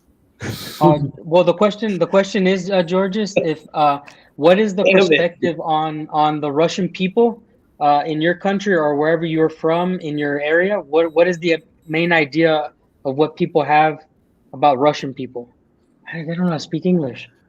Well, because I am from Greece, we were traditionally pro-Russian, but because of the propaganda, there are some people that do not understand and they just support Ukraine. But these people are just those that do not actually have, a based opinion based upon, some arguments. They just say I support Ukraine. But those that are, how to say, like let's say the people in the military, the officers, etc. They of course support Russia, even though I don't think that they can express it right now because the country took a very strong position with Ukraine. But overall, we were a pro-Russian country. From the perspective of like the people, right? The population. Yes, yes. But politics is another thing, and maybe the government right now makes the good decision because we also have the problems with Turkey, and we definitely need the US to support us and not Turkey, because Turkey is now much stronger, and there is also what's the word? armaments race. So we try to buy Greece needs allies. more. Well, it's not to have allies, just allies. It's to have allies that will help you when the time comes. Yeah. Because on paper we are in NATO, we are in the EU, but what will happen when something, we will have an actual conflict, like it happened with Cyprus like 40 years ago, when the European countries and the US remained silent, and they just left the Turkeys to occupy half of the island. So I think we need something more solid, and that was achieved between our bilateral alliance with France. So Greece right now has very good relations with France. We are buying weapons from France, and because of this situation with Russia, Ukraine, and Turkey, Turkey also bought this anti-air system, the S-400. We are trying to push the lobbies in the US to block selling of weapons to Turkey. That's why the Turkey haven't received already the F-35s. Well, that was for the S-400, but they will also not receive the upgraded F-16s. They will not get the latest upgrade, which is called Viper. So we are trying to balance it like this. All right, you're up, Mehdi.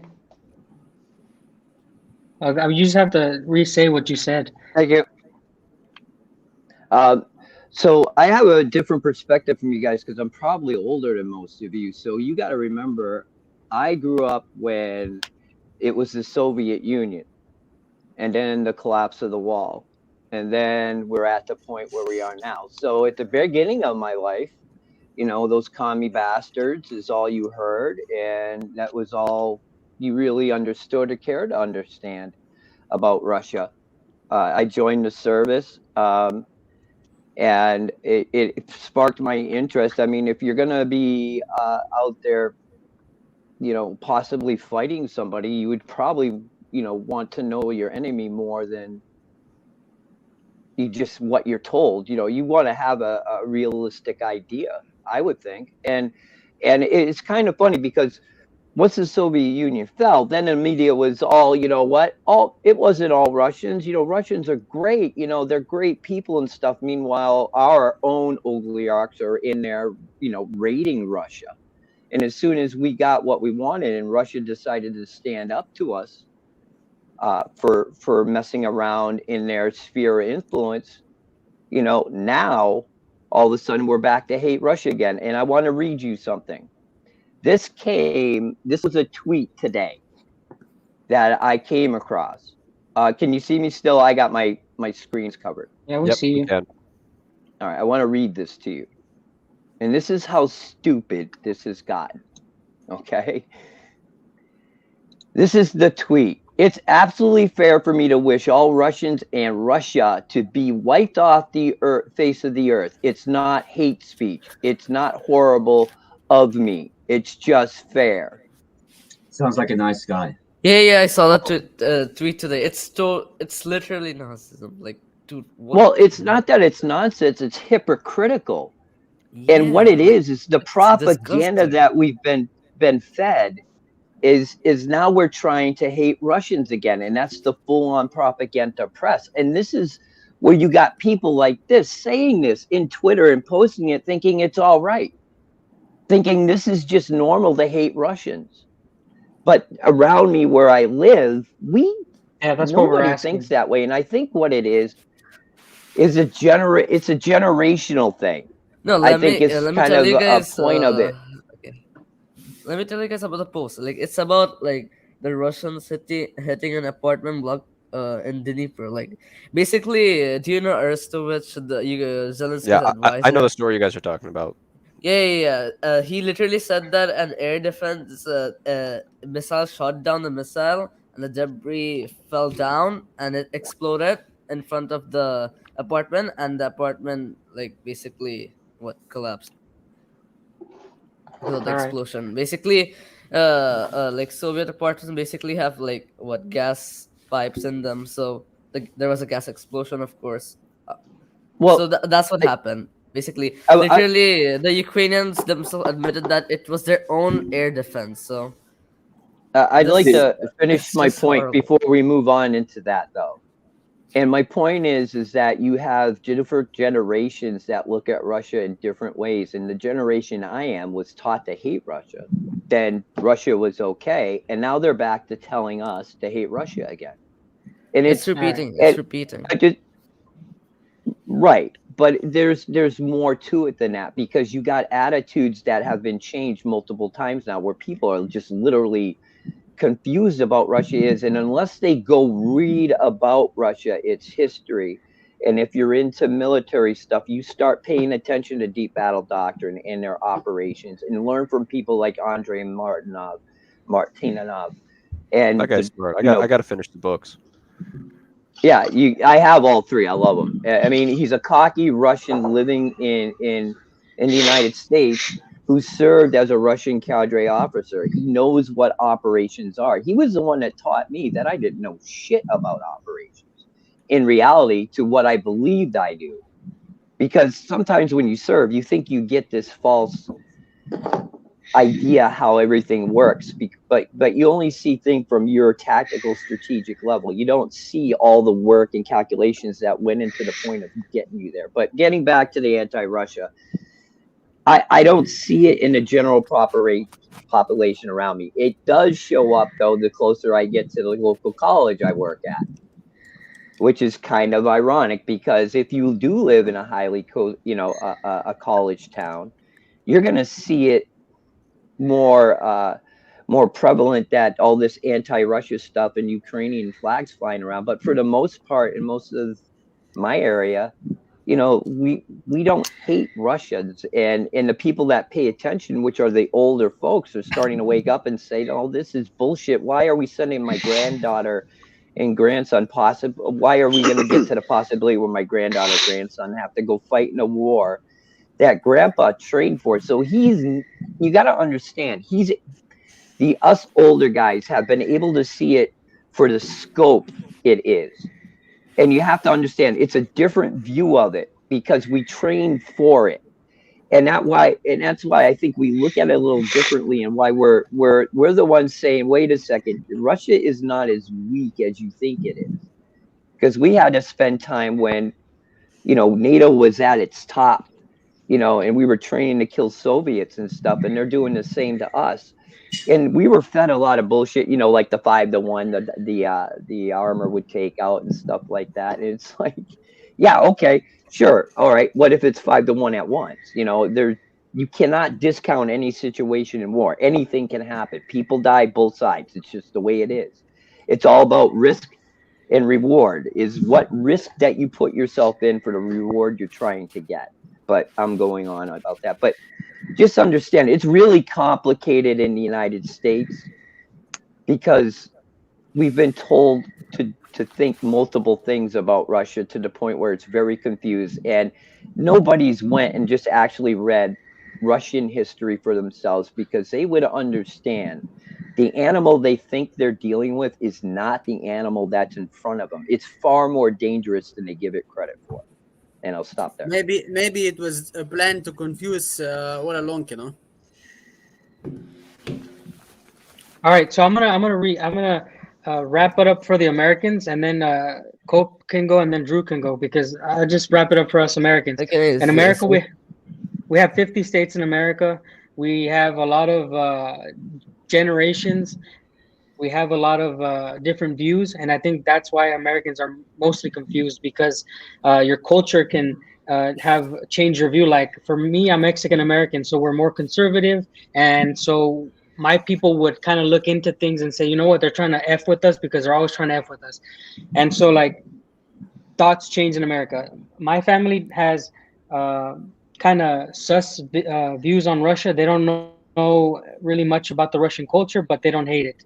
A lot of people in my Southern California community before I came to Russia said, "Don't go. They're going to get you. You're a military veteran. They're just going to capture you. They're going to put you in a cell, and we're never going to hear from you again." That didn't happen. I'm all right. And now that I write back to my family, their perspective has changed, and my friends' perspectives have changed. They stopped calling my Russian. When I tell Russian stories, they stop saying the Soviets. So I'm really happy about that. And I'll pass it over to Drew. What is the thank you. view on Russians where you're from? That's the question. Well, I'm from Singapore, so we're very, very far away from all the action. So the view here is a little bit muted because we're so far. Most people don't care. But Singapore is very aligned with the West. So if you read English language mainstream media in Singapore, it always has one or two very high-level articles about the war that kind of just goes through a few the Western mainstream media talking points, like Russia invaded.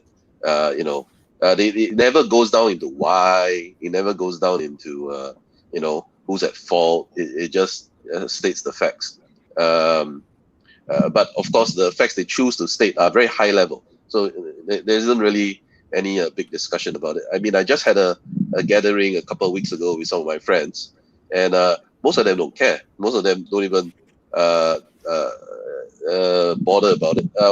There was one lady who was from Taiwan who was at the gathering, and her main concern is whether China is going to invade Taiwan, because she is thinking of moving back from Taiwan, from the States to either Singapore or Taiwan. And I said, it's not going to happen. You can feel free to go back to Taiwan, because now they elected someone that's not going to declare independence, or rather, they not yet, but it's heading in that direction. So yeah, Singapore. But the other thing about Singapore is 75% Chinese ethnicity. So 75% of the country looks like me, basically. Yeah. So and that means 75% of the country is able to read Chinese. So if you look at Mandarin media, it's a little bit more biased towards the Russian perspective. So it's like we kind of have a little bit of balance of both, depending on what kind of media you look at. Yeah, but That's in terms of fascinating. overall sentiment, nobody really cares. That's cool. Being neutral is better than hating. Yeah, we're mostly neutral. Awesome. Yeah, you're the last one, Cope. Yeah. So I'm from northern Norway, which is one of the more sparsely populated places of the country. So perspective is to be taken from there, not necessarily the rest of the country.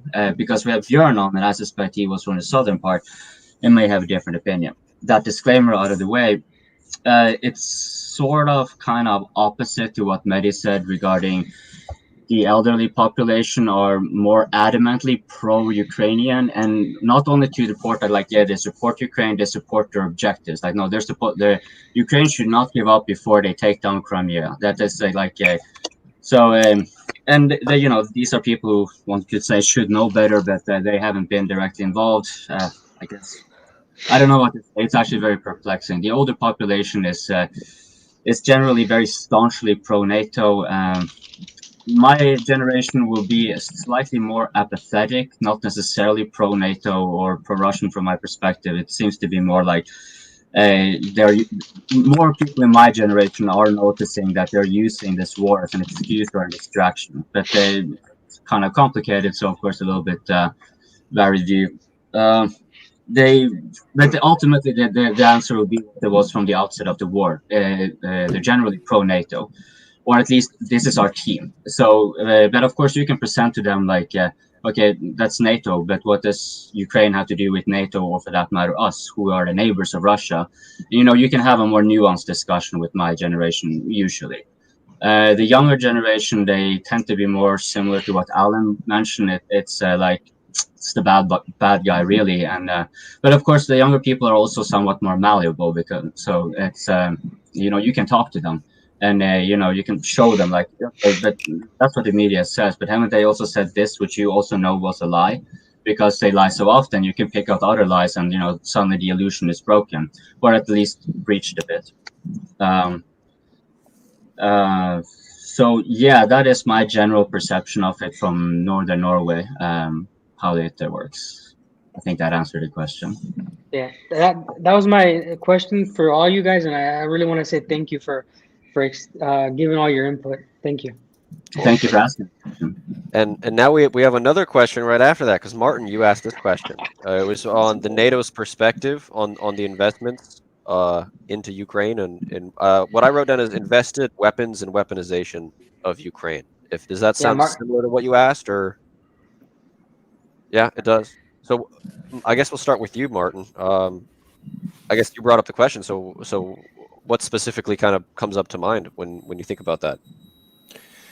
Well, if you look at the chessboard and you want to weaken your adversaries, it's much easier if you use a proxy than actually engage yourself, because you don't have to deal with people coming home that have lost their legs. I mean, Vaughn, as an American, probably knows all about this.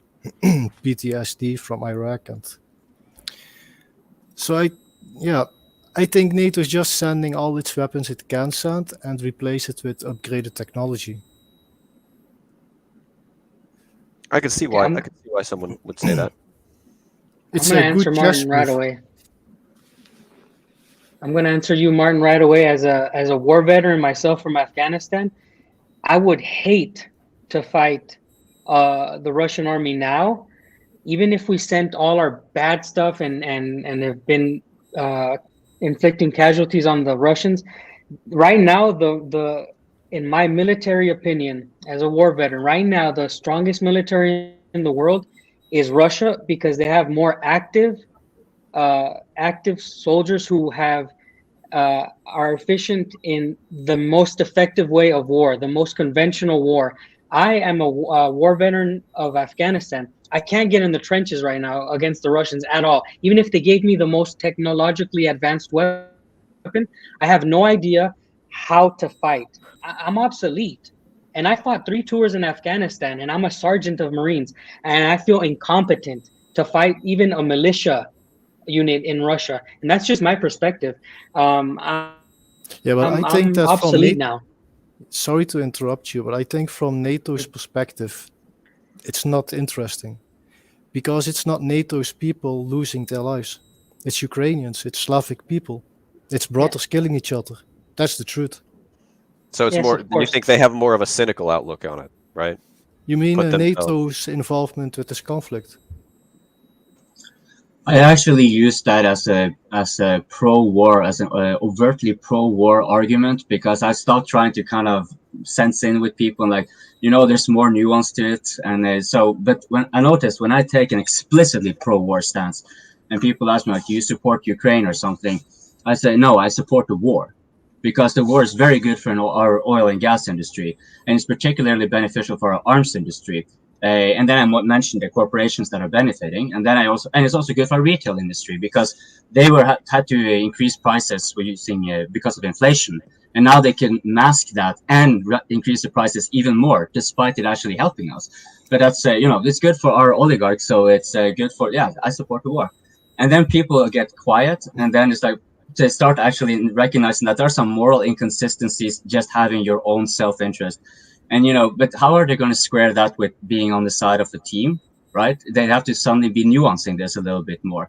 And before I know it, I end up having a lot of arguments that I try to convince others, you're sure you can blame Putin, right? And so forth. But I actually end up getting that back. So I just thought it was worthwhile throwing in here, because I found that to be effective, at least for somewhat effective around here. So for those of you who want to try to convince people to kind of, not to take a side, just nuance it, then you should go unabashedly pro-war and just support the war and support it for who it is beneficial for. Point out who it is beneficial for, and you say that is good, and you can finish off with it's good for the economy, right? And quite a lot of people would just be like, wait, and then at least you get your thoughts thinking, and the results can of course vary. Sorry for that rant. What do you mean? Are you saying that there is not a simple black and white good guy bad guy scenario in war? No, not possible. when they try to influence at first, I will insist on it until at some point, of course, the absurdity becomes so sick laden that okay, now we actually have to be a little bit more down to earth of what we're talking about. Yeah, but so I don't hog it up. Martin, you were talking about investments, like NATO investments. I think I just explained that, regarding Norway. Norway has absolutely no reason to want to pull out of this war, and they have no reason to want to see anyone win. The more of the Russians and Ukrainians that bleed and die, Russian people may think something, but the Norwegian people, I mean. But that's actually a secondary interest. It's actually not of no interest because, as I already mentioned, our oligarchs can artificially increase prices and get net an extra profit, like an absurd extra profit, and they just use Putin as an excuse. Yeah. The NATO investment, you will have it's not just militarily with the arms industry. You have our oil and gas industry, which is quite closely of course, with the government, especially since it is to a large extent nationalized. And then we have a large private sector within the oil and gas industry, our retail industry. So you see all of these who actually do benefit are generally at the top. This is no different from the United States to Norway to, why are the like German leaders making like, sometimes you might think they're trying to kill themselves or trying to get killed by their own people, but they just have noticed that the technocracy have gone to a point where they're so detached that even if they do care, they kind of cannot respond, or they just say, fuck it, I still need to, if I'm going to maintain my position and be able to do something. And I would say that actually our leaders seem to a large extent be also hooked into a mentality and a system much more than the ideal itself, because the ideal is kind of shattered a long time ago, like it must have shattered for those on the top, and so it is mostly virtue signaling one way to hell, and how to get out of that. And they have, of course, actual methods they can take, but if you take into consideration institutional mentality, and especially on things like this where you have an institutional mentality replicating itself across the entire state apparatus, then it's how are the leaders going to change? Actually, it is the people who will need to change them. They have to force to say, like, the only reason you're sitting there is because we allow you to, and from there on the discussion can perhaps go on, or we can Mehdi, please. Or Vaughn, whoever is not muted. Vaughn and Mehdi, you're both muted. Yeah, you guys are both. Oh, okay. Okay, can you hear me now? Yeah. Yeah. Okay. All right. I guess I kind of understand the question. Can you repeat it? I want to make sure I'm answering the right question. No? Okay. He's muted. Martin, can you Anybody? Anybody there? Okay, I'll go ahead. I was just going to say, you could look at. Is it too cynical to say that NATO's investment is, they're the armed wing of the Western homogeny. That's their investment, the status quo. So in that sense, how hard is willing? We know Russia's not wanting to lose, doesn't want to lose, won't lose. But what about the Western powers that have invested this confrontation? I mean, I don't want to get too deep in the weeds about it, but I mean, in some ways, and it's fucked up to say, Russia's fighting a proxy war for my interests. And the longer it goes on, the more it hurts the West. You can define that. Helping my interests. You can define that. That's not to say I want my country to collapse. I just need change. And there's certain ways I'm kind of at the point now where if an extended war in Europe between Russia and the West weakens the West and forces the people to do the change that needs to be done, then that's a win for me. So I look at it as NATO's investing in its homogeny in a unipolar world, and they're doing everything they can to stop BRICS, the multipolar world, and other countries having spheres of influence in the world. Can you guys hear me now? Can you hear me now? Yes. Okay. So what I would like to say about that is that, the investment by NATO has been, it's a negative investment. The only thing it's done is very much hurt them. And the fact that NATO is trying to merge with the EU just shows you that their purpose is gone. All they're trying to do is exist as an organization to collect paychecks for the people involved. and to act as some like this conglomerate of security, which NATO was. But look what happened. Everybody relied on NATO itself and the U.S. to supply certain things, and all their active combat arms for their own protection dwindled. So when Russia went to war, or the SMO, sorry, you think about all the assets that NATO had around at the time, that if they wanted to try to stop Russia, when they should have at the very beginning, without having an 11-month lead time like they did in Iraq, you can see the problems NATO has. They just don't have enough equipment, men, and bodies. They should have never got involved in this. And it was Dan, you got it exactly right.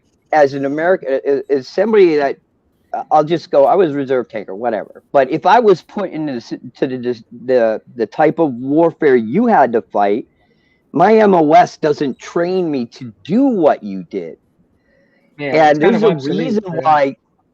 There's a reason why. No, it's not obsolete. What it is there's a reason why these huge tank divisions and armies exist, and we haven't seen ever their need up until this point, where the possibility of these huge divisions of tanks and armor in a big conflict are going to be used for the first time. That's what I mean by, the people like Ritter, McGregor, the ones that agree with, I guess what I agree with and what some of you agree with, is that they've seen it from the Cold War perspective, where the training was to try to fight this type of war, where the training that happened after the 90s, when we went to, what was it, Sync or Coin or whatever it is, it doesn't match up physically, equipment wise, with the war that's happening now. I don't doubt yeah, go ahead. I'm going to cut you off anyway, real but quick, please. because I have to say something that Mitty's talking about. I'm still in contact with my Marine Corps officers. I have a gunnery sergeant who was under me in the Marine Corps now, so I have a lot of ties with the military still. It would take the Marine Corps 10 years to change their war-fighting doctrine to compete with Russia. This is 10 years we don't have. Mehdi was in a time when America was building tanks. We didn't use tanks in Afghanistan. Why? Because of IEDs. Yep. If we tried now to enter Russian the conflict, I think Martin is saying that we're winning because we're not losing men. We're doing it indirectly through Ukraine. But what we're doing is, Martin, is we're training Russia to be better and more effective. And by the time we get there, they can fight us how they learned. And now we have to learn what the Ukrainians learned. They're dead. They can't teach us. The dead people can't teach us. We're not going to learn, because by the time you learn, you're going to be dead yourself. So I think what NATO is doing is shooting itself in the foot. If it wanted to win this hypothetical war, it would be I think we would have to reverse the roles, send Russia into another Afghanistan and make them lose. Does that make sense? Make Russia lose at a NATO proxy war far away from Ukraine. That's their neighbor. They're not going to lose anything. So we're doing it the wrong way. But wasn't the training of the Mujahideen a counter to the Soviet influence in North Vietnam? And aren't they now also the US trained ones are actually in Russia, in Ukraine? So I was gonna. Thank you, Martin, for mentioning our point. That. Yeah, right. Well, so what would happen to you? US trained Ukrainians? Time, they could just be long ago. The things have changed, and the thing is that how I see it, from now on, the countries will fight in proxy wars using companies like the Wagner. And right now, what Russia managed to make, like the magnitude, the massiveness of the Wagner army, so big, so trained, that US has not something equivalent. We had, but it's not to that power anymore. I think Wagner has like more than 50,000 personnel, and they are trained enough. And what I mean enough is that they can utilize the technology that Russia as a state has. I mean, the communications, the information from the satellites, things like that. More conventional trained armies like the Mujahideen wasn't able to do. Of course, it was a long time ago. But even now, if you try to train these people, I don't think that you can create something equivalent.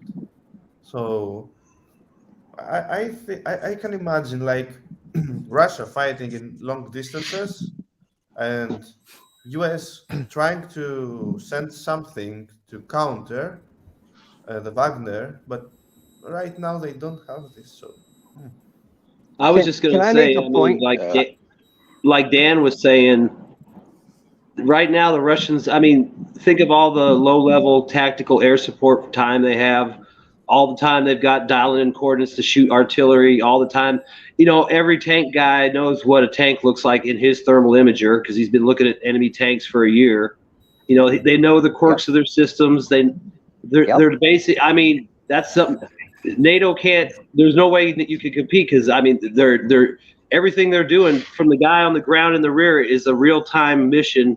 So they're getting the experience. They're turning those aircraft around. They're loading things up. You know, I mean, like Dan said, the amount of experience they have and the techniques they've developed from that experience, it's like you 10 years of nonstop training, maybe, yeah, but you probably just have to go ahead and get into a war to get that. But I mean, can see, I mean, everything you see them do is, I mean, you telling me a guy that started out as a private 10 months ago running a one of those D30s, he's probably like running he'd probably dial that thing in and real quick now. Well, yeah, that kind of goes off of Mehdi's point. Mehdi, I remember in a previous open mic, you made a comment about how the experience trumps everything, right? You mentioned how, like, you could, if something was wrong with one of the vehicles you were operating, the new guys would have no opportunity to figure out what was going on. You would know the moment it happened, right? This goes off of Vaughn and Mehdi's kind of thing. These guys have had a year of shit breaking, being shot at, and then having to fix it at the same time, right? Vaughn, if I'm understanding correctly, right? Not the American, well, but the I mean, NATO I'm just saying overall. I mean, the mission, every mission they fly is a real mission. They have to fly low level. It's not training. They have to defeat real SAM sites, not simulated SAM sites. They don't, they don't have the bullshit like you see in Top Gun. I'm sure some of it's true. Like the deck limit's 5,000. Well, you fly at 5,000 feet over Ukraine, you're probably fucking dead. So, I mean, look at the videos of the helicopters. Those guys are flying nap of the earth to the target, firing their target up, turning back. Same with the fighters.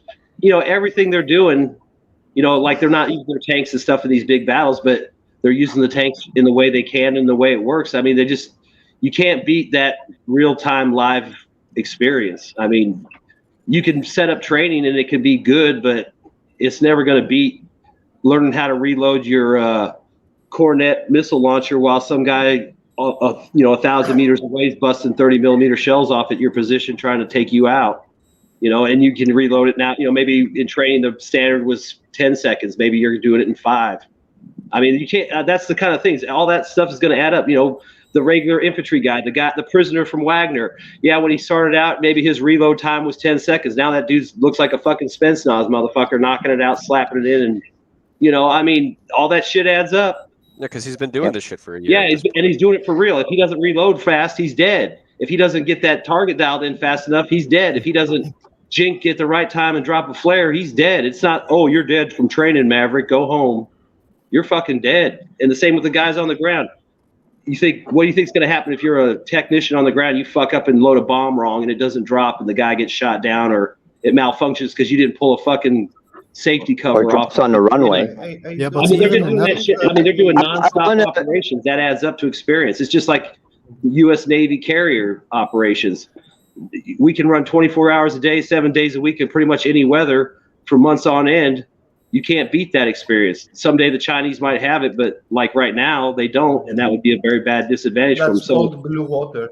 You have a blue water navy, and having a blue water navy, it's something different from them. But not to get off track, but I'm just saying all that experience that they're getting in combat is way better than anything that you could ever got in training.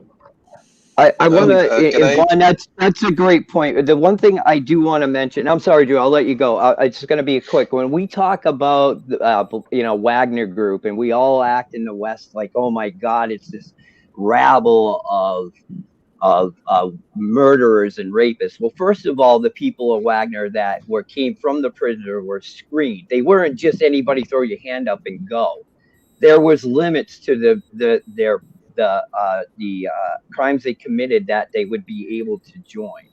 That's the first thing. The second thing is that it makes me laugh so much because we poo-poo the Wagner Group, but the French Foreign Legion is the exact same thing. Period. End of story. So when we poo-poo, Russia for using Wagner, well, wherever the French Foreign Legion's been used, point the finger back at you. And the point about experience, what happens is that every iteration or rotation that they have, you're going to send men to the front who will gain experience, and then they'll come back, they'll work themselves into the training cadre, and they'll pass that information on for the next cycle to go in and use to protect themselves in light. I want you to understand what Russian operational pauses sometimes are.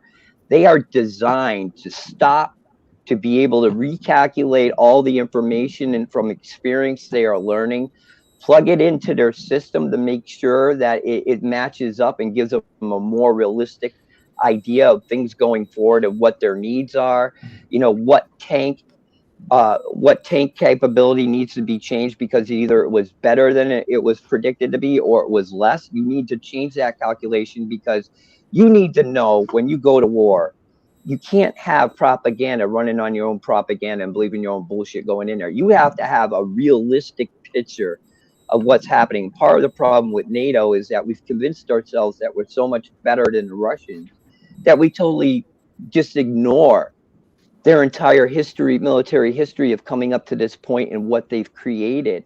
And now you add, like Vaughn said, you add a year of experience on top of that. The guys and the reason why I think this matters most, and I brought this up the other night in Spaces, was that these soldiers went through the initial shock of combat. They have proven that when shit was flying at them, they had the courage to stand their ground and face the enemy, learn the lessons, and come back. You gotta understand that Rubicon is a huge thing, because I can tell you I'm the greatest tanker ever, and I will go out in Ukraine and shoot every freaking tank down. And I get in there and the first shot's fired at me and I shit my pants and I freeze and I can't give commands to my crewmen. Right? There is a point where that's gonna happen. You gotta either you overcome it or you freeze and you die. And that's kind of the thing. And I'm done. I gotta pee. But yeah. Yeah. Yeah. Can I bring I think now I want to go ahead. Yeah, I think we're getting a little bit too much into the weeds. I want to bring the discussion back to answer Martin's original question about the NATO's investment into the war and how it's turning out. To do that, I think you need to break down the question, because NATO isn't one entity with one brain. It's a coalition of nations, and the leader being the US. So the primary party, at least the US, as we have covered in the previous open mic, is the corporate class. So what do the corporate class want in their investment? They want more contracts, more money, more revenue, and they have already got their return on investment, because all those announcements from the US to send weapons to the Ukraine, they're just sending all stuff that they have in stock, and then the money from all of those bills are going to the MIC to order more stuff. So they've already got their return on investment. Now the secondary party there are the politicians. And as we have seen with the what's that crypto thing that failed, the FTX? Yeah, we have seen how that money flowed back to the politicians. The amount of a lot of the money that went into Ukraine. So that's what's left over after that's what's been sent to the MIC. Ukraine took that money invested it in FTX, and then FTX donated that money back into the Democratic Party. So the return investment on both the primary, the corporate class, and the secondary leaders in the US, the politicians, is already done. They've already got their return on investment, and so so they this investment by the US into Ukraine, it's already squared itself from their perspective. But I don't. The longer this goes, the more they can get. But I don't just mean financials. I mean on the geopolitical stage as a chessboard, because when America lost in Vietnam because of the Soviet training and instructors, munitions, America took revenge on the Soviet Union by supporting the Mujahideen in Afghanistan. And Russia kept Assad in power in Syria. Thanks to Russia, Assad is still in power. So this is kind of another counter to what happened in history. I don't just mean financials, I mean on the geopolitical stage. But you're asking about this. You're asking. I wanted to say that NATO has won, like Drew was talking about. What I was going to say is, we all said NATO has lost militarily, in my opinion, because I'm a military man. But thinking about it economically, I think NATO has won because after this is over, they will have time to think about how their investments paid off. So they will have time to rethink about their next investment. Economically, I think NATO has won. Militarily, I think it's failed miserably. And you have to think about it in different ways. The thing is, it doesn't care if it fails miserably because the people that are dying are not NATO people. Exactly. So that's what I'm saying. Yeah. Sorry, but So it's not the US that won economically. It was the military-industrial complex because they will sell new exactly. weapons.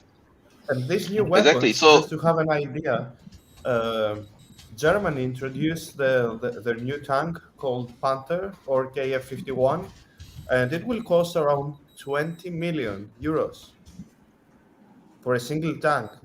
Do you understand that now tanks almost catch up the price of a jet fighter? But to do what? What is the purpose of a tank? Sorry? I was just going to say, I just think it comes down to there's a Western agenda and an Eastern agenda, if you want to make it simplified, and you just got to figure what side's willing to go the distance. Exactly. Yeah. So I want to cut in a bit because I want to close the main channel stream. So people on the main channel, go to the pin in the chat, go over to the DPA IRL channel stream. So and everyone liked the video. Yeah, and press the like like and button. subscribe. Subscribe on the main on the DPA IRL channel especially. So bye bye to the main channel. Bye bye. Yeah. To answer Martin's